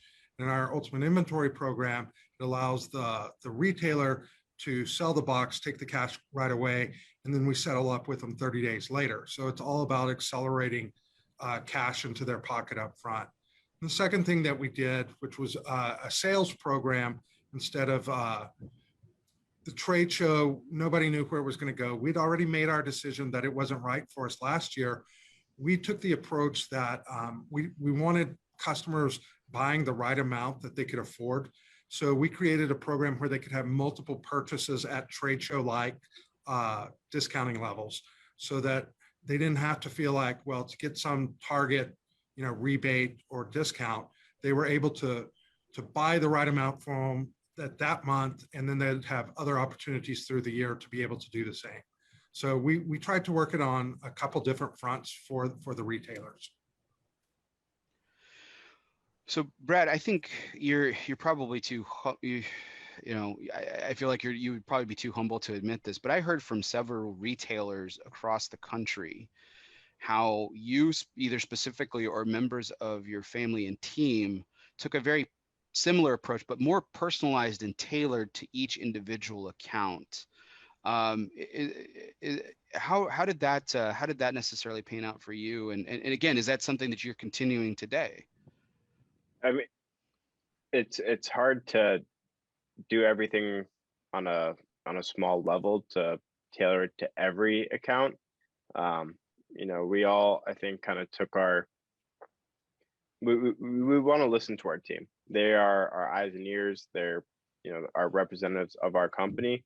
So if they say, hey, we need this person, like, hey, they need some product, but someone else in the other territory is completely shut down and they can't even sell cigars. They can't even do curbside. We want to listen to our team and figure out how do we best help serve our customers. And for us, obviously, we have a big online, business, but we want to support our brick and mortars because they are, they're the heart and soul. They drive online, so we want to make sure that we're serving brick and mortar at all times. And there's always, I don't want to say a conflict, but you have to figure out what's best for you and what's best for the industry, and that is getting product out to brick and mortar. Because without them, we're nothing. So it was, let's dedicate, X amount of product to brick and mortar so we make sure that we're serving them. And that the onlines will be fine. Everyone's saying online is doing just fine. We don't need to take care of them because everyone's ordering online. So for the people that are doing curbside, that are doing to-go bags, that have recently learned how to do an online shop, which like I've said before, this cigar industry, we move slow. Not a lot of people have an online store if you're a brick and mortar. So for the people that figured it out and learned how to do it, I'm so happy that they do, because now they're going to have another source of income for their store. And like Ben saying, like, he talked to multiple retailers that figured out, oh my gosh, I need an online store so people can get ship cigars, order them online and come pick them up. I heard the same thing. And that is what helps retailers so much during this time. Absolutely. Well, gentlemen, I really I can't thank you enough for coming back to talk about this year in review. How far we've all come, both professionally and personally, during this time and everything. This isn't the end of the show or anything, but it kind of does encapsulate our year in review discussion a little bit. We do have some more fun stuff to talk about here in a minute, but I really just, again, want to thank you, the three of you all, for coming back to kind of relive Take 115 and see how things have changed, how they continued successfully, and how ultimately all three of y'all's companies had a terrific 2020. Thank you, Bear. Appreciate it. So moving on to the what I call one of my favorite parts of the show, and I think all three of you, except for maybe Ben, have participated in this segment, which is our One Must Go. And as always, it's brought to you by United Cigars, featuring La Giana Havana and distributors of Jose Dominguez, Bandolero, Garofalo, and the highly acclaimed Atabey and Byron lines. So smoke one today and start living united. Now, for those out there who haven't seen this portion of the show, this is a really fun take on. Basically, I present my guest, or guests in this case, with three options, and one's got to go. And you're not off the hook. You can't just give the answer. You have to have some reasoning behind it, because it's all about generating discussion. So to our point about 2020 being an incredible journey, and it was, there came to mind, the infamous Robert Frost poem of The Road Less Traveled, right? And we could sit here and talk about, the road less traveled for all day and all night, perhaps, but it spun me over to another literary icon, and that was Jules Verne. Now, Jules Verne was a French novelist, playwright, and poet that penned many what we call classic novels of the late 19th century. and they were all about journeys of different kinds. In fact, one actually had journey in the title. So we're the concept here is that not who's your favorite Jules Verne title or anything like that, but which journey has to go. So you are presented with going on these 3 journeys inspired by Jules Verne. So which one goes? Which one are you not doing, and why? There's always the why. So here are your choices, gentlemen. 20,000 Leagues Under the Sea, Journey to the Center of the Earth, the epic tale of actually venturing to the quest for finding the center of the world, or spoiler alert, my personal favorite, Around the World in 80 Days. So 80 days is a very short time, especially for spanning the globe, especially in late 19th century. There's a lot of trains. Speaking of, we're moving slowly, Brad, the cigar industry. Boats, perhaps, no airplanes, no jets, no cars, a lot of on foot, stuff like that. So one must go, gentlemen. 20,000 Leagues Under the Sea, Journey to the Center of the Earth, and Around the World in 80 Days. So, Brad, I'm coming back to you. Which one's got to go, and why are you not taking that journey? So I was so hoping you weren't going to go to me first on this one, because I really wanted to see what they had to say. So I definitely know which one has to go, because I don't exactly know what it is, but 20,000 Leagues, was it Under the Sea? I've never heard that. I've never heard that before. I don't exactly know what it means. Plus, Around the World in 80 Days was a very good movie. So I'm into that. And then I think that Journey to the Center of the Earth was also another movie that I've seen. So just due to the process of elimination, because I don't know what 20,000 Leagues Under the Sea is, I'm going to have to nix that one. So clearly Hollywood needs to take a note here. They need to remake 20,000 Leagues. There's a very old classic version of the film, but they need to remake this so Brad can get a hold of the concept a little bit. Thank you. So Brad, have you seen Finding Nemo? I have seen Finding Nemo. Okay, so Nemo, the main character in the film Finding Nemo, Nemo is actually named after the main character in 20,000 Leagues Under the Sea. Captain Nemo is the main character in 20,000 Leagues Under the Sea. And a league is a measurement, Ben, correct me if I'm wrong here, it's a military measurement of distance. Yeah, nautical measurement, yeah. Nautical measurement of distance. So 20,000 leagues under sea level. So basically, journey to the center of the earth, but by water, virtually, is the difference. All right, can I ask the panel, Dan and Ben, did you guys both know what that was? Yes, be honest. I did. All right. Yeah, of course. I'm a literary nerd, so I read a lot of books. Right. So. Well, I just look like an idiot now. So thank you, Bear, for throwing me under the bus first. Well, I appreciate it. I think this exposes a great flaw in our American education system, Brad, that Jules Verne isn't required reading as it should be. So that is true. So I think I you know, you should feel bad for nothing, Brad, because I think the flaw is really on your teachers. So Ben, thanks for helping me out on that. See, that was something I didn't know for sure, Brad. I was taking not a wild guess, but certainly a guess on the nautical measurement. So Ben, being the literary nerd that you are, have you read all 3 Jules Verne novels? Yes, at some point in my life, I have read all 3 of them. I think I read Leagues when I was like maybe 10 or 11, and then Center of the Earth, I think somewhere around there too, and then I can't remember when I read Around the World in 80 Days, but yeah, sometime in my life. My grandmother had a huge book collection, and she made me read all the time. So yes, I've read many books. So which one's got to go? Journey to the Center of the Earth, because that shit's scary. I mean, like, you know what's under the earth? Like methane gas, lava, you know, like, and if you really go by what the book had in it, there's a whole bunch of other creepy, you know, subhuman people living, you know. So I'd rather take the sea, because I've always had a fascination with the sea.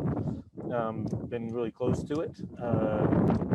And Around the World in 80 Days, I like traveling, so I would love to go do that. But yeah, going to the center of the earth doesn't seem very appealing to me. It'll be interesting to see if Dan disagrees with me on this, but I felt like Around the World in the 80 Days was a given for all of us on the panel, considering I think we all of us enjoy travel to some extent. but Dan, please don't take this comment the wrong way, but I believe you are the senior member on this panel, but not by much. And I'm not trying to kiss up here, but not by much. You know, the question before you answer the question, has these concepts, have they aged poorly as technology, since you are the tech guy too, as technology has light speeded from 5 years ago, 10 years ago? I mean, these concepts, are they still as extraordinary as they were in the late 19th century in your mind, or even as they were maybe even 10, 15 years ago, or are they still kind of extraordinary adventures in the mind of the everyday person? I don't know how to answer that. I'm not a pop culture guy. I think there's a lot of detachment from how amazing these journeys would be. You're asking us to get rid of one. Going to the center of the earth or going 20,000 leagues under the sea are both terrifying to me. You know, I think Jay Davis had a comment, 20,000 leagues, it put you on the moon. So, you know, it's a tough call for this one, Bear. I think that I'm more afraid of fire and brimstone than I am water. So for me, I think I would have to get rid of the center of the earth one. Awesome. Amazing perspective there. So I was thinking about this as well, around, as I teased earlier, around the world in 80 days absolutely stays. I would love to take that journey. I would love to take that journey as it was in the book as well. You know, I mean, I think there was a hot air balloon even involved in there. And I mean, what a crazy adventure that would be, to travel, to go around the entire globe in 80 days. I mean, I think that would just be an incredible story to tell, to pass down to my kids, my grandkids, and so on. I think I'm in agreement here, and I think as you know, Brad, I put you on the spot with first. I think as you kind of heard these reasonings, I think you may be changing your answer now too. But the journey to the center of the earth definitely scares me. And I mean, listen, I saw The Matrix, and I know what happens to Zion, which is actually near the center of the earth. As well, and that's just not fun. So I you know, I don't want to die. You know, I don't want to die in a hail of bullets from the machines in the Matrix, but I don't want to also be subject to like the methane gas and everything that Ben was telling me about. So I think Journey to the Center of the Earth probably has to go for me as well. I don't know. Has anyone seen Godzilla vs. King Kong? May change your mind. It's a fair point. Yes, I have. Yeah, absolutely. Fair point. So gentlemen, reason not to go for me. But Bear, back to kind of the question that you set up for me. I do think a lot of people have lost the interest in the long form literature. You know, Ben, I'm in the same affliction you have. I just love it. And it doesn't translate to the movie screen quite right. But people who take the time to enjoy those classics, they're going to love them. I think so. Like I, you know, it was really funny. My wife and I were awake last night as I was preparing for tonight's show, and this question kind of spawned off of it because, you know, what I like to do when I work at night, you know, as I'm typing up notes for the show or doing research and or whatever I happen to be doing in terms of work, I like to throw on a movie that I've seen 1,000 times, just kind of as that white noise background. And so the first movie I threw on was a John Wayne classic, Rio Bravo, which I've seen 1,000,000 times since I was a kid. And my wife was like, "Oh, Rio Bravo again." I was like, "Well, I'm just putting it on." I was like, "Fine, let's put it on." She's like, "Well, can you put on something more cheerful?" And I was like, "Fine." So I went to Netflix and I put on White Christmas. And she was like, "What is it with you in old movies?" I was like, "Well, it's the same thing with me in old books. I think, you know, they capture, you know, life that in a lot of ways I wish still kind of existed today. That kind of, you know, just, you know, the concept of these three things, just even today, is still just incredible. I think, I mean, obviously Around the World in 80 Days is obviously the most realistic. And it's even easier now. I mean, you could go around the world in what, 24 hours with an airplane, maybe a little bit more. Yeah. Depends what part of the world. Get up on the North Pole. Depends on what kind of airplane. That's a good point. Yeah, absolutely. But gentlemen, I really appreciate you kind of having fun with this question. And this was our One Must Go segment. As always, it's brought to you by United Cigars, featuring La Giana Havana. and distributors of Jose Dominguez, Bandolero, Garofalo, and the highly acclaimed Atabey and Byron line. So smoke one today and start living united. So a take on this, gentlemen, adventure, journey,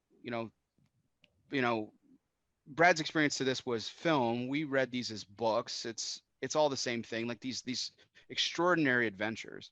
Well, at one point we were all boys and we all had boyhood dreams. So here's our second curveball question for the night. What was the boyhood dream, gentlemen? Was it an astronaut? Was it a world explorer? Was it snake charmer? What was it? Because I sincerely doubt that all of us as boys, maybe Alan, maybe Brad at the, in the shadow of Alan Rubin, maybe be the closest to this, but we're ever envisioning us in the premium cigar industry. So what was the boyhood dream? Brad, I'm going to wait. I'm going to save you since I put you under the gun last time. Ben, we'll go to you first. What was the boyhood dream? Oh man, this your wife might appreciate this. I wanted to be a zookeeper. Oh yes. Yeah. She absolutely would. Yeah, I loved animals. I loved learning about different kind of animals. Yeah, I always was bringing home different critters, all that kind of stuff. So that was. What kind of animals did you bring home? Oh man, I think a squirrel one time, lizards. We once had a pet iguana. I once had a pet monitor lizard. I had almost got a snake one time. Rabbits. I had rabbits as pets. Not for very long if you had the snake. No, not didn't get the snake. Almost got the snake. Gotcha. But I did bring home some snakes because they were all over the place, but never kept them. Turtles, anything we could find, we usually brought it home. Stray dogs, cats, that was always fun. Mom always had that look on her face. What the hell are you bringing now? This one of the things my wife's going to come up in discussion here in the next segment, but that's one of the things I absolutely love about my wife is that she actually is living the childhood dream. She is a zookeeper, and it's phenomenal to kind of see her to live out, what, you dream of as a child, and then as an adult, here you are. I mean, so many people say that, and I think there are examples of that in this world. I don't think it's I think it's very rare, but I don't think it's as rare as maybe that I'm overstating it. But I think we all had boyhood dreams that just, were just outlandish. So zookeeper. Okay. Fantastic. Dan, what about you? What was corporate executive? Was that your boyhood dream or? No, my boyhood dream, I wanted to be an astronaut. I wanted to sit on top of a rocket with a giant explosion and go up into space. Loved the idea. And, turns out I don't like flying on crazy air rides, so it would have been a terrible fit. The practical boyhood dream was to be a doctor, and I'm very happy that I've ended in a different direction, where I think you can often be more creative and move faster. So two questions off of these boyhood dreams here, Dan. So when you were the astronaut, what was the dream? Was it to go to the moon as men before? Was it to go to Mars and beyond? What was what level of astronaut? I wasn't a boy with logic. I was a boy with wonder. And so I was just completely fascinated by space suits, space aircraft. It was just a complete fascination with being in outer space. And it's exciting. I didn't even realize that only a few people go into outer space, but that it takes a huge team to be able to pull it off. So it was just a sense of wonder. So, and then, so as you got a little older, it went to this you called it more logical, doctor, to become a doctor. Mm-hmm. And you did actually, like you said, your background is biochemistry, right? And yeah, that's right. And so what was it about biochemistry as opposed to maybe another field that was your entryway into what your initial entryway into medicine would have been? Well, I was incredibly fortunate. I lived in a city where they had a teaching hospital for medicine. And so I was able to experience a lot of facets of it. And, when you do your undergraduate work before you go to medical school, you can go in many different areas. And I just found that I had a great interest and a set of skills that went very well with chemistry. And so that blossomed, and I actually ended up more of a chemist than I would have been a medical doctor. It was a lot of fun to build things that are on the size of molecules. So,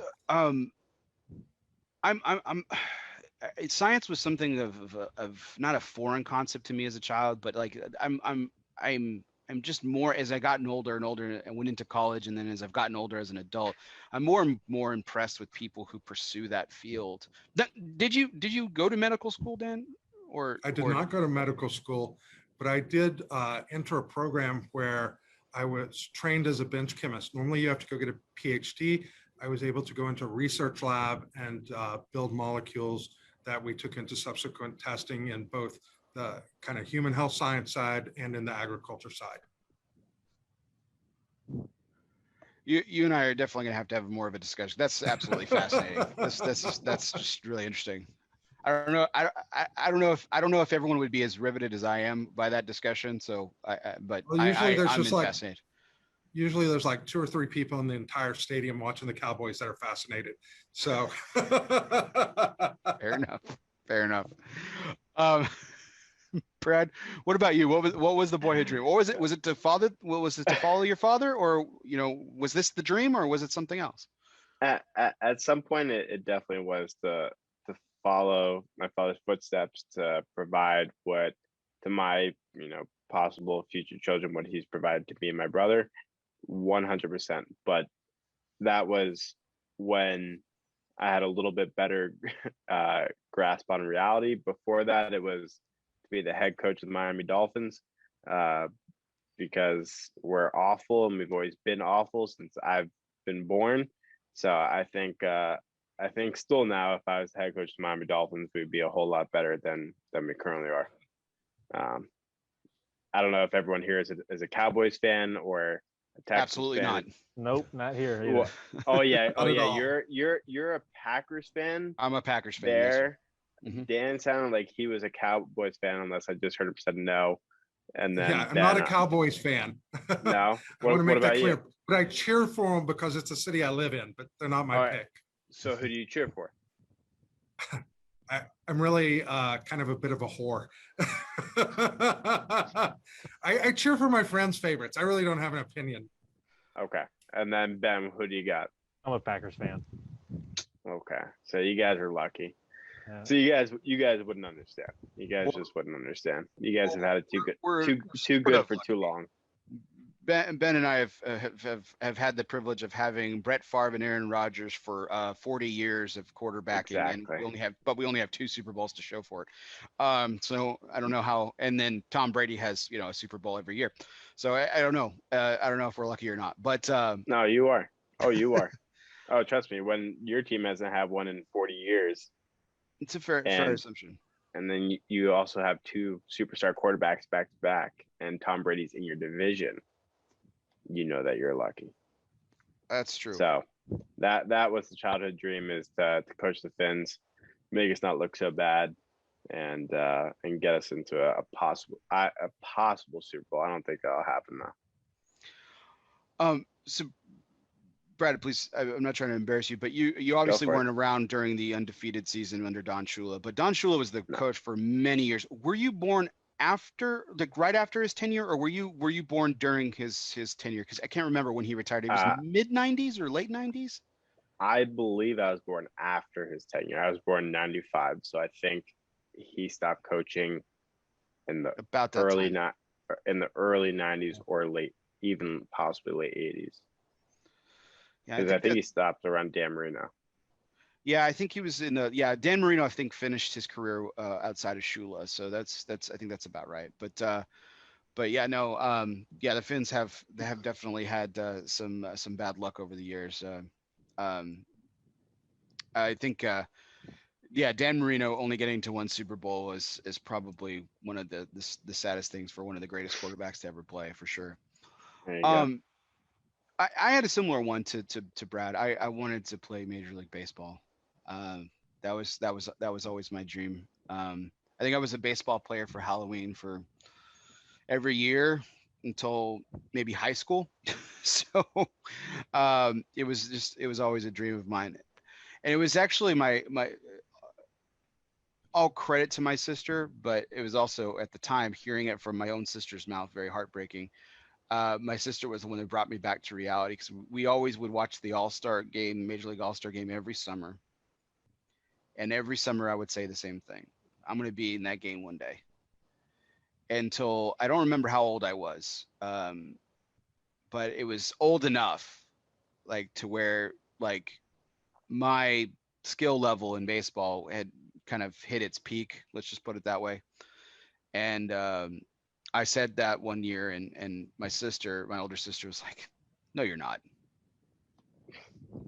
And as a child, it's very heartbreaking, especially to hear it from someone you love dearly. But she did paint a very realistic picture for me, and it actually, at a young age, it got me to rethinking and refocusing a lot of different my energies and stuff because, I had to really look inside and say, did I have could I have maybe gotten to that level? Maybe if I had applied myself, but at the time, I just wasn't applying myself to the level that those players do.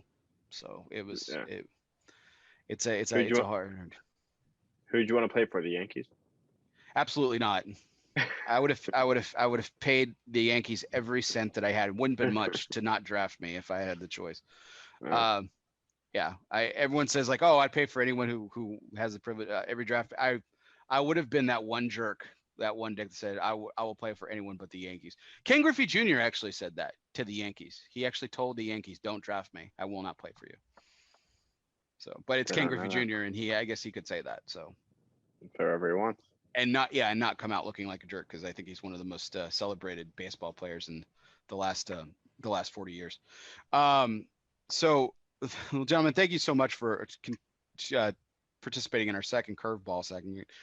Again, this is another what has become probably my favorite segment of the show each week, and that is something that I started on my birthday late last year, and that was focusing on the subject of charity and nonprofit work. And so each week I ask my guest or guests in this case to select a nonprofit or charity that they would like to feature, highlight, and potentially earn money for, help raise funds for. And it's been a wonderful discussion point over episodes. Brad's already participated in this once before. He selected a different charity tonight.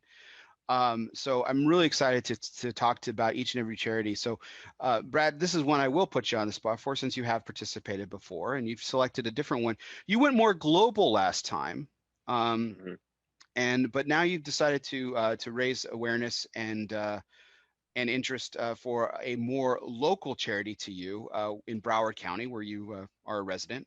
And that is the Boys and Girls Club. Now, the Boys and Girls Club is an actual international organization, but obviously they have many chapters and organizations throughout the world.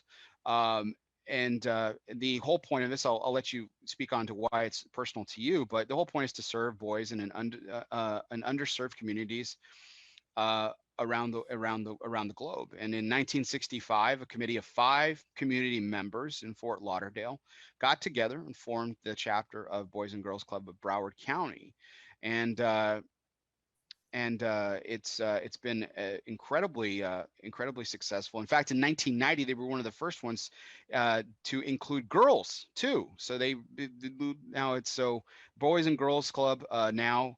At the time, it was just boys when it started in 1965, but it has now become the Boys and Girls Club. So in 1990, they were one of the first chapters to actually incorporate the girls concept of this, and so young children of Broward County can be served by this incredible organization. So Brad, why did you select the Boys and Girls Club of Broward County? So first, I want to say that, Bear, I think because charity and nonprofits are important to you, that you also know that not every charity and nonprofit, the money you go to is maybe not always necessarily going to what it is supposed to benefit.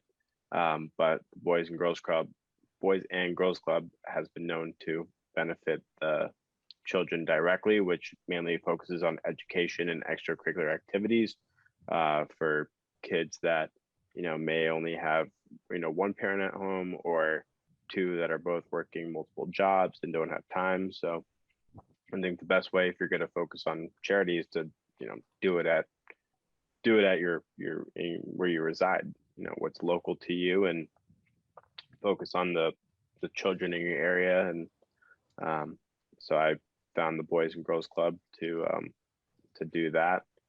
And I appreciate you adding this component to your to your shows, Bear, and because I know it means a lot to you, and to that I thank you for giving us the chance to highlight charities that we want to give to. It's my pleasure. This has been absolutely sensational.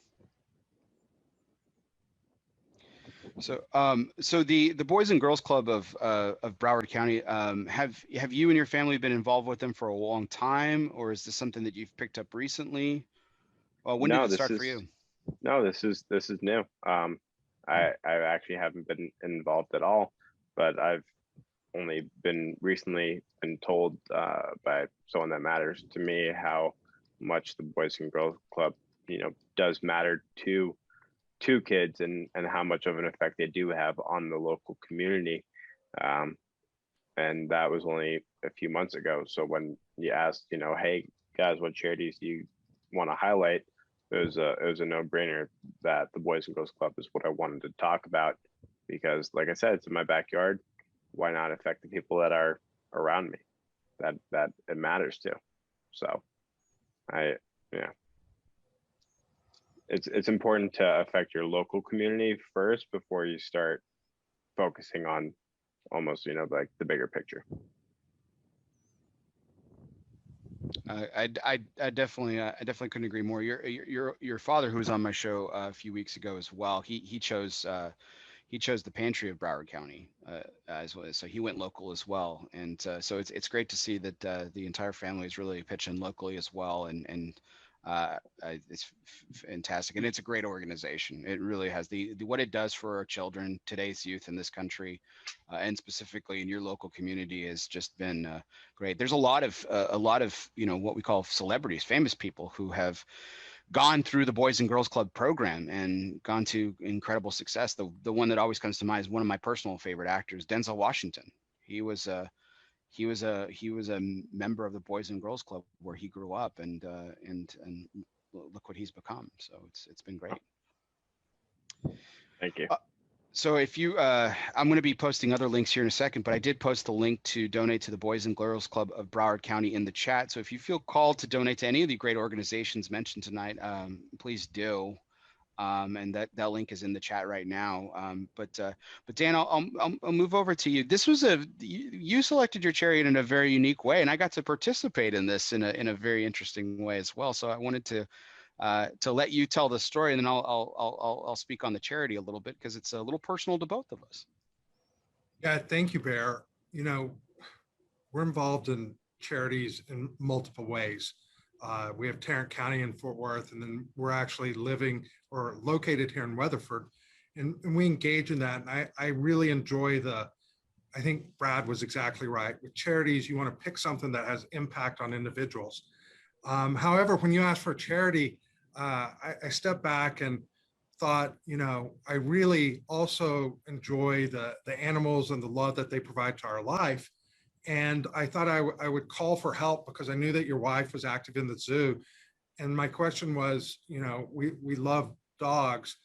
Could you help me pick a charity? Because I wanted to make sure it really went for what it was supposed to. And your wife surprised me, which I think you get a lot of at home. Yes. But she picked the painted dog, which is an African dog, and it's almost extinct in Africa, very close. Mm-hmm. And this is an opportunity to give to a group where every dollar matters, $10, $20, $100, as they try to conserve these animals they're beautiful. They're genetically different than a dog, which was kind of an interesting finding. And I just felt like it was kind of fun to support something where the money would go exactly where it should. You're helping conserve and preserve a species. Yeah, this is a really unique charity, and again, when Dan pegged me for some help on this in particular, she took me off guard too, Dan. So don't feel singled out. I was like, hey, I posed the question to her, and she was like, I mean, she immediately went to this, and I was like, well, I don't think he was okay. Okay, we'll roll with it. But you're absolutely right. The African painted dog, and I'm going to share my screen here. We're going to go ahead and do this real quick. I just want to, for people who don't know what the African painted dog looks like, this is it. These are some of the pups in a young age and everything, but they are very, very, very, very, very endangered. I mean, on the verge of extinction. When you think of the continent of Africa, because this is where African painted dogs obviously hail from. The name gives it away, obviously, no spoilers there. But when you think about the continent of Africa and the amazing wildlife on the continent and how endangered some of these animals are, from rhinos to elephants, lions, and so on, you think about like all these, again, some that I just named and even more. The painted dog is actually the most endangered species of animal on the entire continent of Africa and one of the most endangered animals in the entire world. And a lot of misconception. I asked my wife earlier. I said, hey, am I just crazy, or do people get confused that people think that this might be a hyena? And she's like, I don't really know. And yeah, it was one of the topics that if you Google it, it comes up. What's the difference? And there is a big difference. But this is an incredible species of animal that they're very family oriented. And because of this family orientation, and because of the influx of civilization, as well as unlawful poaching, they're not able to survive because they're so family oriented. And so the painted dog conservation does a great job with education. And my wife has worked tirelessly on a lot of different wildlife charities, and she also wanted to point out a few others tonight. If you feel called to just donate to in general, the WWF, not the World Wrestling Federation, but the World Wildlife WWF is an incredible organization that you can help conservation across the globe, across many different species. But this organization does an incredible work. It all goes to conservation. Very little gets filtered down to any other aspects of the charity. And like Brad was saying, unfortunately, there are a lot of charities out there that they do a lot less charity than you would like to think. And so this is a great organization that does some great things. So if you feel called to donate to any of these organizations, it is in the link is in the chat now for this one as well. And you can definitely check it out. I implore you, check out this organization, check out and learn about this incredible animal. It was a learning experience for me too, Dan. So I appreciate you being so open and taking it on. So thank you for bringing awareness to this tonight. Thank you. Can you all hear me okay? Yes, sir. Yeah, you sound great. All right. My connection got a little disrupted there for a second. So Ben, I'm coming over to you next, and Ben, you and I've had discussion about Veterans Affairs number of times, off air. It's a huge passion of mine. My father, like you, is a United States veteran, served honorably in the United States Army. People think I get fired up about cigar rights and my hatred for Chevy Chase. Just bring up Veterans Affairs and how veterans in this country are treated and how their health care is absolutely abysmal, and you'll get me fired up to a level you just probably wouldn't imagine. But you chose an incredible organization known as TAPS, and TAPS is specifically is an abbreviation for oh gosh, I lost it. Help me out here, Ben. I don't want to miss a word. Tragedy Assistance Program for Survivors. Yes.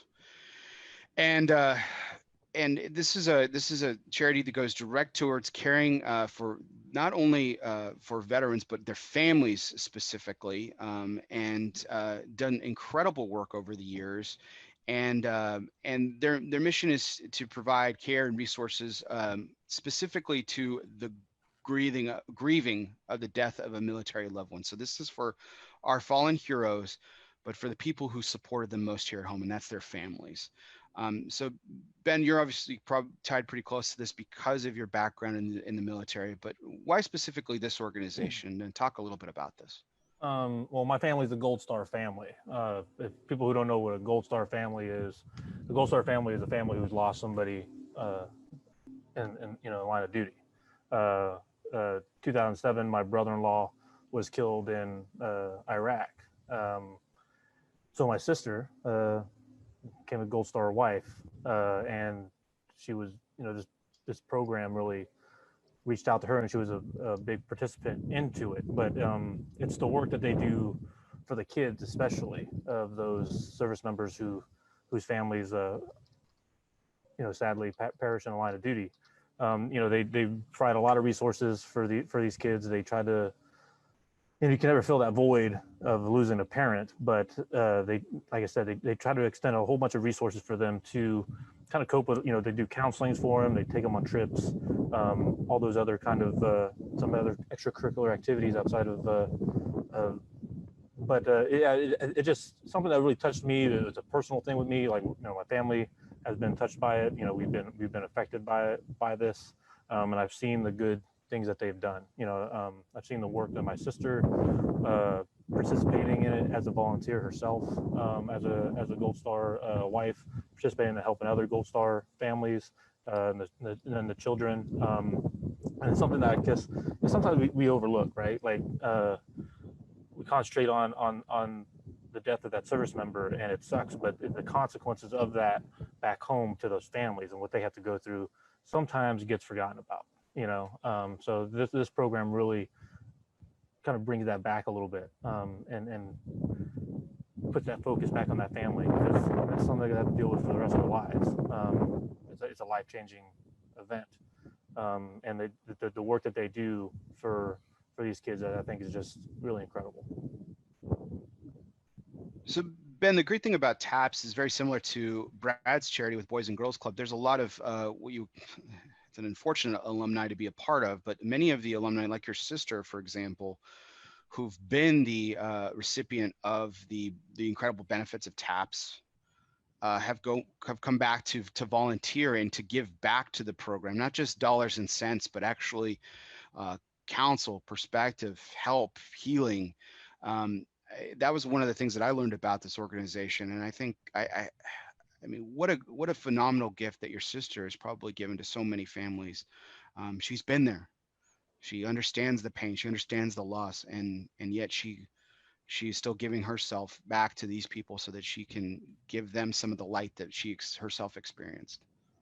Yeah, it really becomes a community, right? Like I said, it's not really something you wish anybody to be a part of, but it's taking those negatives and trying to create some kind of positives out of it, right? And kind of showing that to these kids, and giving them some kind of light, some kind of hope. It's a tough thing to go through as a family, family member. It's an emotional thing for me being in the service. I've had friends, who have unfortunately didn't make it home, and thinking about their families, what they have to go through with it. It's good that there's a program like this out there, like you just said, people who know, and it's not something that they just, it's an external thing. People stay a part of it for years to come, so that creates a really awesome, long-lasting support structure for these families. Absolutely. And can't thank you enough for suggesting this organization tonight. So all three links to donate to these charities are in the chat now, everybody. And if feel called, please consider donating to 1, to 3, to any, and every little bit counts. And as I've done every week, my wife and I have pledged, when we started this project, my wife and I have pledged a small donation to each charity that has been brought up this year, and will continue for the rest of the year. So So I'm really excited to contribute to all three of these great organizations. And in all three of y'all's honor tonight, we'll be donating later in each of y'all's name to these incredible organizations. And I just again thank you, gentlemen, for your heart and for bringing these incredible organizations to the discussion tonight. So thank you. Appreciate it, Bear. Thanks, Bear. I grew up in West Texas, and they always said the winds of West Texas were pretty violent. But Ben's not in West Texas right now, but those winds are whipping through you right now. Are they cutting through you as bad as it sounds? I mean, it's sometimes it does. I mean, it comes in gusts. Appreciate you sticking it out. So got a few more questions before we wrap up the night, gentlemen. And again, thank you so much for participating in tonight's show. But as we kind of reflect back on 2020 and the COVID era, it also brings about some questions. Now, I think we can all agree that the light is definitely now at the end of the tunnel with the news of the vaccine and so many people getting vaccinated, communities opening back up, as we alluded to earlier, and things like that.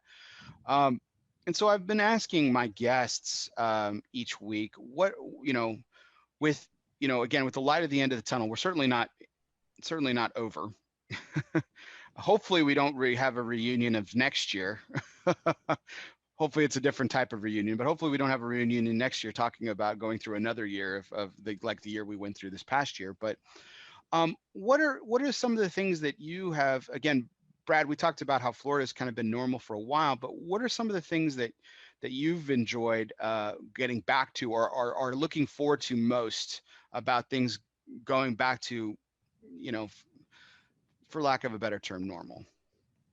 It's the traveling aspect. I mean, I just got back from Pittsburgh, and like I said, everything seemed, like things were back to normal. But I enjoyed it so much. The people, I almost forgot how friendly people were. I had people offering me, drinks and asking about myself, and I'm learning about them. So just a chance to get back out on the road, enjoy cigars with people, see retailers, consumers, and just get back into the swing of the industry. I mean, we got the best people in the entire industry. I don't know Ben or Dan so well, but just being on here with them, I think if we met in person, we'd all be pretty good friends. So, we have a wonderful industry, and I'm just looking forward to getting back to work and seeing some friendly faces again. Absolutely. I think I was running a test for tonight's show because Zoom has changed some things up a little bit on their sharing aspect, and so I posted a video earlier today on the page and just kind of running a test, but it was promoting tonight's show and everything. And one of the things I teased was I'm gonna suggest that we retire a term or a word, because I think we're all tired of hearing it. And that's the word unprecedented. So I would like to make a declaration tonight that maybe we stop using that word. How do y'all feel about that? I agree. Sounds good. Dan, what do you think? I think that you're right on the money. There's always going to be hard times and there's going to be great times. The good news is we get to do it together. 100%. So Dan, what are you looking forward to most? Have you thought about it? Or I think at a business level, I'm excited that our sellers are able to go engage with customers. I know that's what they love to do. And I certainly miss being able to get out and meet them. Al Micallef, he's 78 and just finished a 4,400-mile road trip across the East Coast visiting customers. And so we're excited to be able to do things like that again. And on a personal side, my wife and I, we're ready for a vacation. We want to go somewhere and just enjoy each other. Absolutely. Last year, as you guys may or may not remember, on last year's show, my wife and I celebrated our 10th anniversary. So we've now celebrated our 11th anniversary. We had a 10th anniversary trip planned, which we still have not taken. That is something that I am definitely looking forward to the most. But to travel certainly is at the top of my list as well, Brad. So Ben, what about you? What aspects are you looking forward to most? Of course, I'm excited to get out on the road again. Do events, go see shops, and all, fun part of this. But on a personal level, I think I'm just really excited to just get back down to the factory. And get back in there and put my hands on tobacco again, and let those creative juices start flowing. That's one of me personally, it's like my Zen spot. That's where I feel like I come alive, is just hands on tobacco, smoking the tobacco and creating, it's my personal enjoyment. Absolutely. I'm excited to see what comes from all three of y'all in the next months and years for sure after all this. But Dan, I'm going to come back to you on this next question. So 2020 before the COVID era, quote unquote, started, it was already part of the Micallef had already declared that they were not going to be participating in that year's trade show. Of course, nobody did because the trade show was canceled. But for all intents and purposes, it seems like the trade show, the PCA trade show and TPE are also going forward this year. They haven't, PCA I don't believe has officially announced, but I think they might still be restricted because of contract talks. But I think, from all words that we're hearing, it is a go. So it looks like we are going to return to some of that. From what we were talking about earlier, it's still Micallef's decision to not participate in any trade shows this year. Was that part of? I know that was part of the plan for 2020. Was that a continuation of 2021 before all this happened, or are you guys continuing the decision from because of last year and everything that it involved? Yeah, I appreciate you asking that. One of the things that I like to clarify is that we're pro PCA, and we want them to be successful in the missions where they're representing us and the retailers and the legislative fights and the other activities they do. Just where we are as a company, it was bad timing for us to plan to attend a trade show last year. We were actually reworking. Andy was building his new sales team. This year it was pretty much a no-brainer for us to continue engaging with our retailers as much as we can. Next year's a possibility. I don't know the answer to that. As we get further into the year, probably the fourth quarter, and we look at what we accomplished and what we set out to do, then we'll make a decision for next year. It's definitely not an anti-trade show. I mean, we love those things. They're fun. But we want to make sure that some of the other ambitious programs that we're launching, like our conversation with women and the Cigar Journal, that we're able to do those precisely. And you can't do everything at the same time. It's kind of a war on multiple fronts, right? And you guys have to pick and choose sometimes the battle and which you want to wage to kind of stick with that metaphor, right? Yeah, we all have those challenges. Micallef, we feel like we can accomplish anything with our partners. However, we just can't do it at the same time. And so part of building a likelihood of success is choosing what things you're going to do which year. And hopefully you sequence them in the right order. And, we miss the trade show because we miss being with the people. But it's definitely serving us well to work closely with our retailers with a larger sales team. So Dan, you bring about an interesting question about the aspect of being pro PCA and everything. Now, there are a lot of retailers in this country that are very, we'll use the term gun-ho PCA. And if you're not a member of that organization, or if you don't appear to be supporting them, they give some hard. They've been known to give some hard pushback. So, how has the reception been for Micallef as you have these hard conversations with them? Well, I don't think that they're actually hard. We just have to separate quickly that we support the PCA. We need them to be successful for our industry. They're the easiest people in the world to say that, they didn't do this or that. Anytime you run an organization and have the ambitious goals that the PCA has, there are some stores, and, we just engage openly about what our plans are. And most people, when they hear that we're a small family-owned business, just like other family-owned businesses, you have to make choices. And, we're active members. We definitely want to be able to contribute in different ways to PCA, but the trade show just isn't the one for us this year as we've invested in other areas.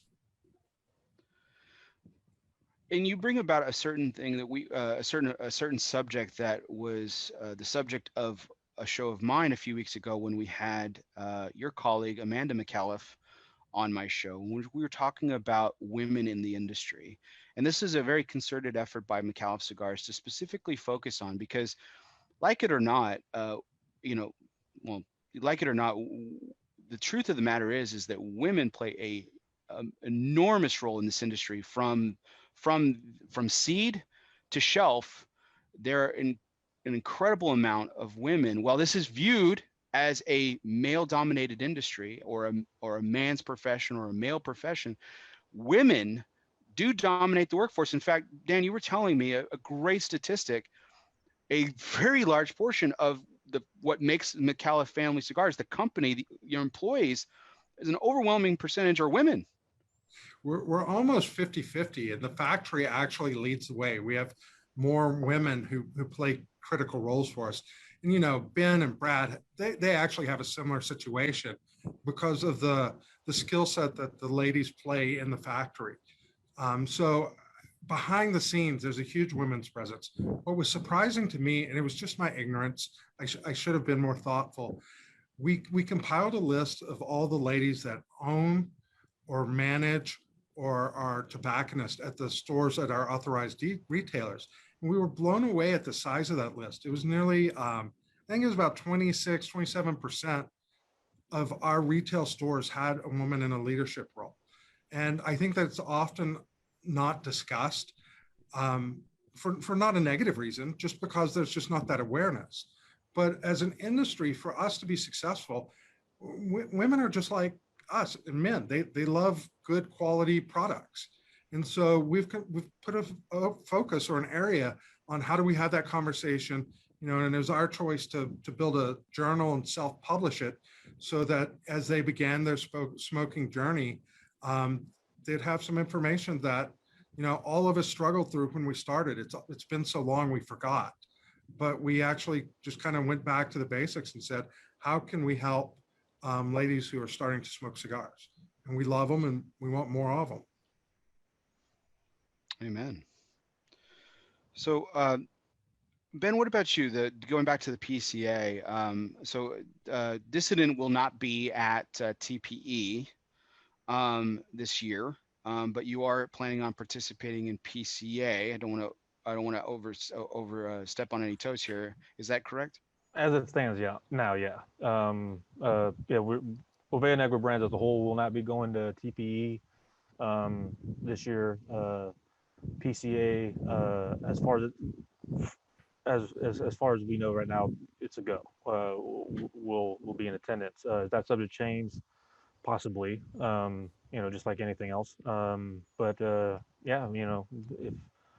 always been supportive of PCA. Always been supportive of trade show. Always believe that this industry needs those kind of components. So we haven't changed that stance. I think this past year we've seen a lot of positives come of that partnership and the good work that PCA is doing. We have more challenges ahead coming up, with legislation and stuff as that as well. So, yeah, like I said, as it stands now, we'll see what happens. And if there's a trade show, me personally, I'm wanting to know how this is going to, of course, like everybody, how it's going to roll out. What kind of restrictions and all that kind of thing, to know how to maneuver it and how to be as effective as we can with it. I think a lot of brands, a lot of retailers have those same concerns. It's definitely going to be an interesting show this year because of these restrictions that the state of Nevada or Clark County will be imposing. Like I said before, we'll just have to see how it goes. We're looking forward to it. One thing is to get back to normal again. We love the trade show. It's one of those times of the year where we get to see retailers we don't normally get to see on a normal basis. We look forward to another successful one. Were you all slated to participate in TP and decided to not go through with it, or? Yeah, we were slated to participate in it, but about 2 months ago, we had a month and a half ago, kind of came to the mindset that we're not going to go do that one this year, just because of there's still the time of year, the restrictions that are still in place, and just the timeline as well that the state of Nevada is, handing over the authority back over to the counties. It was just too close of a time frame for us. I don't want you. I'm not. I don't want you to necessarily speculate, and I would hate for us to, expect the worst or anything here, Ben. But I mean, what kind of scenario are we looking at where you would opt to not participate in this year's PCA? Is there a specific catalytic event that would happen to prevent that, or is it just you're just being very patient and a wait and see approach? Like what's the mindset there? It's mostly more a patient, wait and see kind of thing. Because when you're getting governments, regulations involved in something, like this, it's unpredictable, right? We don't know what it's going to look like ultimately at the end of the day, how this how any kind of trade show, any kind of convention is going to play out in Las Vegas because of what that state has going on currently. I guess it would just all depend on what that's going to look like. Can you have a successful, what's the extent that you can have a successful trade show with, certain restrictions, right? Like, are these, how extreme are those restrictions going to be? No, makes sense. Brad, your father has been a very outspoken supporter of the PCA, and obviously with forth that Alec Bradley has followed suit with that, obviously with him being the head of the company. But as far as Alec and Bradley is concerned, will you be attending TPE and PCA, or what's the plan for your company? Yeah, so I mean, we really see Alec and Bradley as under the umbrella of Alec Bradley. So if Alec Bradley's going to TPE, we're going to TPE. If Alec Bradley's going to the trade show, we're going to the trade show. Because we see ourselves as, basically the same brand, but just a little bit different, because Alec and I are kind of running the show. But I think my father supported, whatever you want to call it, for 25 years, our TDA, IPCPR, PCA. I'm sure there's probably another name or two in there, and Barry, you might be able to add to those that. Those are the last three. So those are the three that I remember. So we'll support PCA. We'll continue to support PCA, and we will also be at TPE this year as well. Terrific. Is the plan going to be traditional, where there's going to be a release or two going to be released or announced at the show or prior to the show, or are you guys looking at it from a different lens because of the last year and its events? We're definitely looking at it through a different lens because, and it has really nothing to do with the show. It has more to do with Alec Bradley, because we're, during this time of COVID, we're figuring out our own changes within our own operation. So we're looking more inside of ourselves and how do we get better and become more efficient and change to, prolong the longevity of Alec Bradley. So it really has nothing to do with COVID or the trade show, but COVID has given us the chance to, reevaluate, stop, figure out, how can we get better during this time where we actually have an opportunity to evaluate ourselves instead of during the normal time where you're always trying to come out with new releases and people are expecting new releases. So this at least gives us that opportunity to, figure things out and take our time doing so nothing's rushed. Terrific. Gentlemen, this is my last question. This is going to be my last question of the night. But before that, I always take this time to thank my guest, or guests in this case, for their wonderful commitment to this show. Gentlemen, I can't believe it. We actually went like a little over 2 hours last year. We've gone over 3 this year, and I've really enjoyed the discussion. I can't thank you all enough. Sunday, despite COVID and everything, Sunday is still family time. So for you all to take a time out from family to sit down with me again and have another amazing conversation. And this time, I can't thank you all enough. So Ben, Brad, Dan, it means the world to me. Thank you so much from the bottom of my heart. I truly mean it, and I truly thank you very much for your time tonight. Thank you. Thanks for having us. Yeah. Thank you, Bear. Thank you so much. So, gentlemen, I told you guys we did 3 curveball segments last year. We're doing 3 curveball segments this year. As always, we end the show with a curveball question, which again is sponsored by Dunbarton Tobacco and Trust. Fastballs or curveballs, it doesn't matter. Since the company's inception, Steve Sock has been knocking them out of the park 6 consecutive years in the consensus top 3. So I was inspired by this week's question by the fact that I actually had conversations throughout the year with all 3 of you. And whether you remember them or not, it does not matter to me. There's no ego here, but we actually had conversations where I gave all 3 of you an idea to maybe pursue when it came to your respective cigar companies. And I'm not asking you to try and remember that. Like I said, there's no ego here or anything, but I'm sure I was not the only person to, whether it was in your team or outside, I'm thinking of mostly outside the company, to give you guys ideas of what the next step should be for Dissident or Alec and Bradley or Micallef Cigars. I'm sure you're, there's no shortage of opinions that get thrown your way. So, or ideas. So today's last curveball question is not what the best idea was, but I'm going to let you choose. What was the craziest idea that you heard, or what was the worst idea you heard?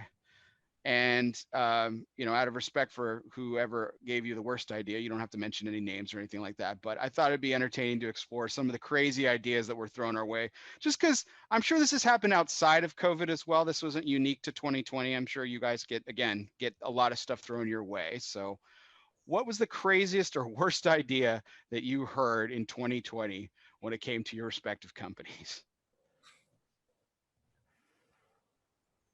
That's a good question.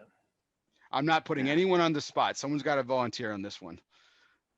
Because I already. I'm going to step up and get it out of the way. All right, Dan. Sounds good. We're in conversation all the time with our ambassador community, and I think that has really helped us get in tune with each other. And I probably heard more crazy ideas in 2019 than I did in COVID. It was actually, not to dismiss your question, but it was a very productive year in the ideas that came to us.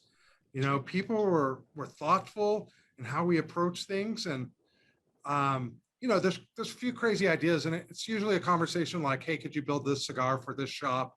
Or could you do this or that? And, we're just in a position where we really have to focus on our core portfolio.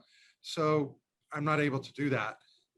But I didn't get a lot of crazy ideas, believe it or not. One of the things that I love about all 3 of you gentlemen is that you 3 are probably some of the most positive people in the industry. I mean, and this industry is chock full of positive people. It really is. I'm not blowing smoke here. But I honestly kind of expected the answer, Dan.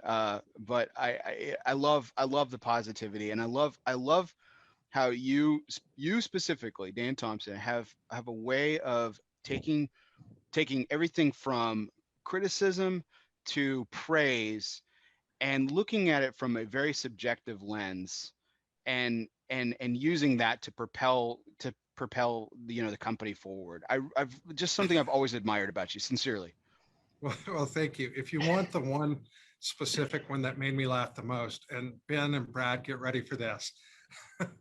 We had a run of production where we forgot to put foot bands on the product, and the product's exactly correct, but we know how old it is because of when we made that mistake with that lot of product, and we sold those as 4 or 5 year old cigars, which they were, because they didn't have a foot band on them. So it was very easy to see what lot they came out of, and I had somebody come to me and ask me, what other intentional mistakes can we make so that we have special cigars?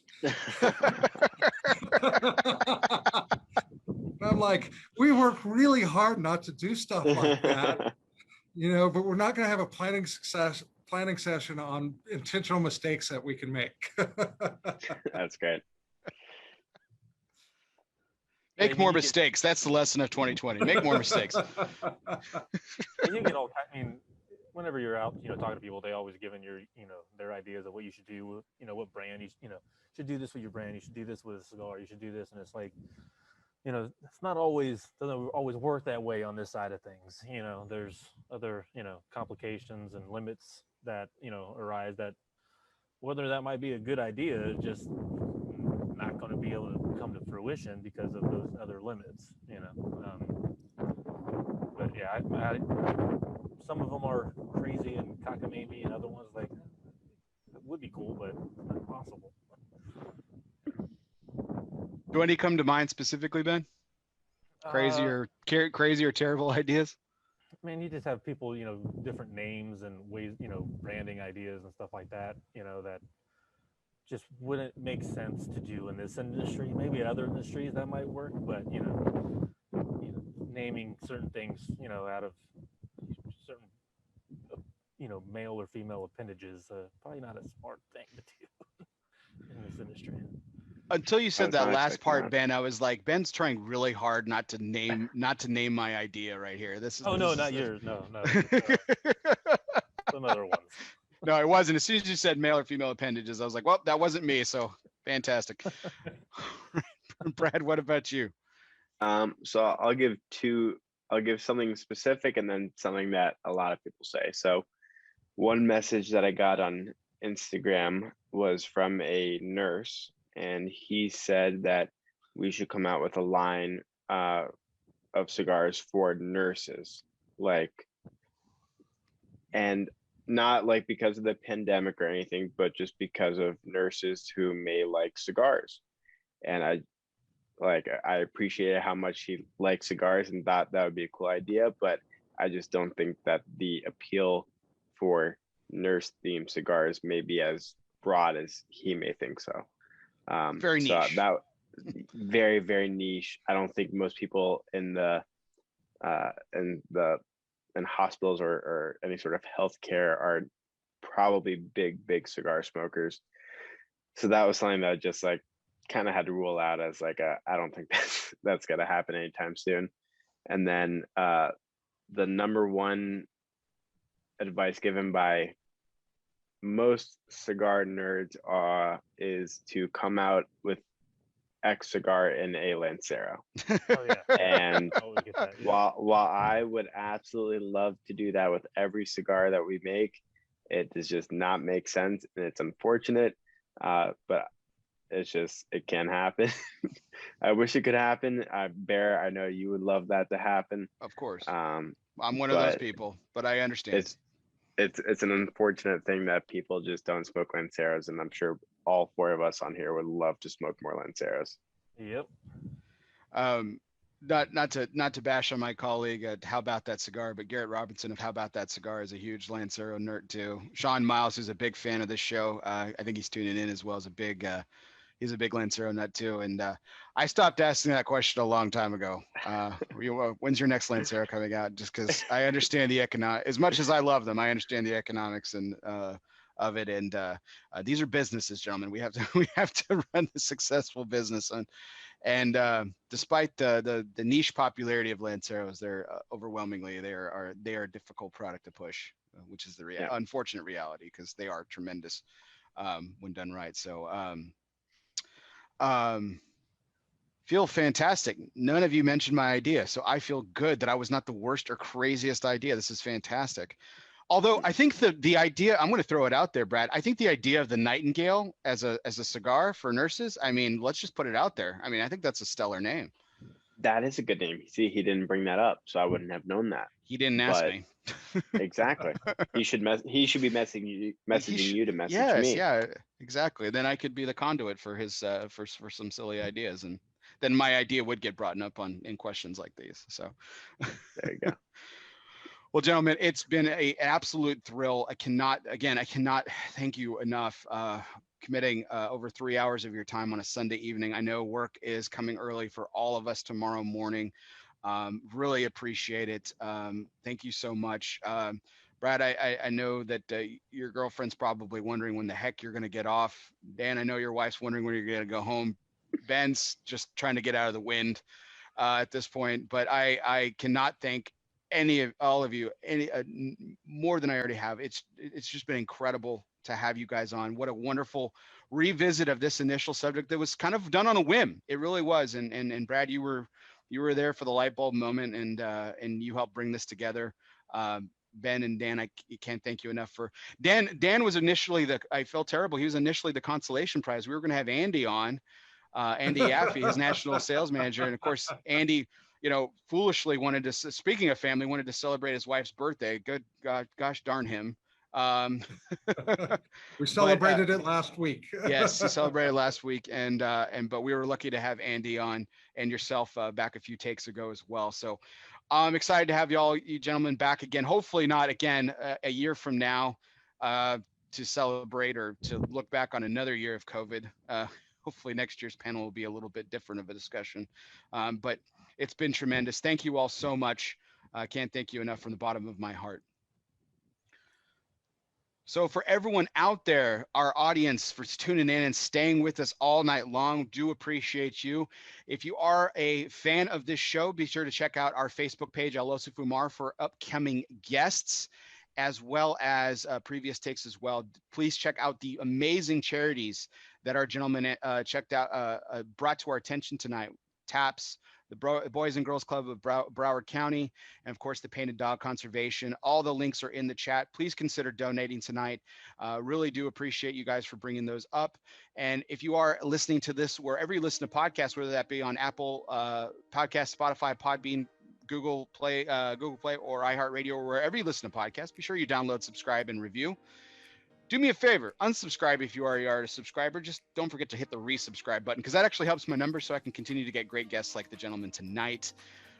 We do appreciate everyone for their likes, shares, and comments. Continue to have a great week, everyone, from the Alec Bradley Lone Star Studios of Euless, Texas. I'm Bear Duplessis. This was our 165th take. Guess what, everybody? We'll see you next time.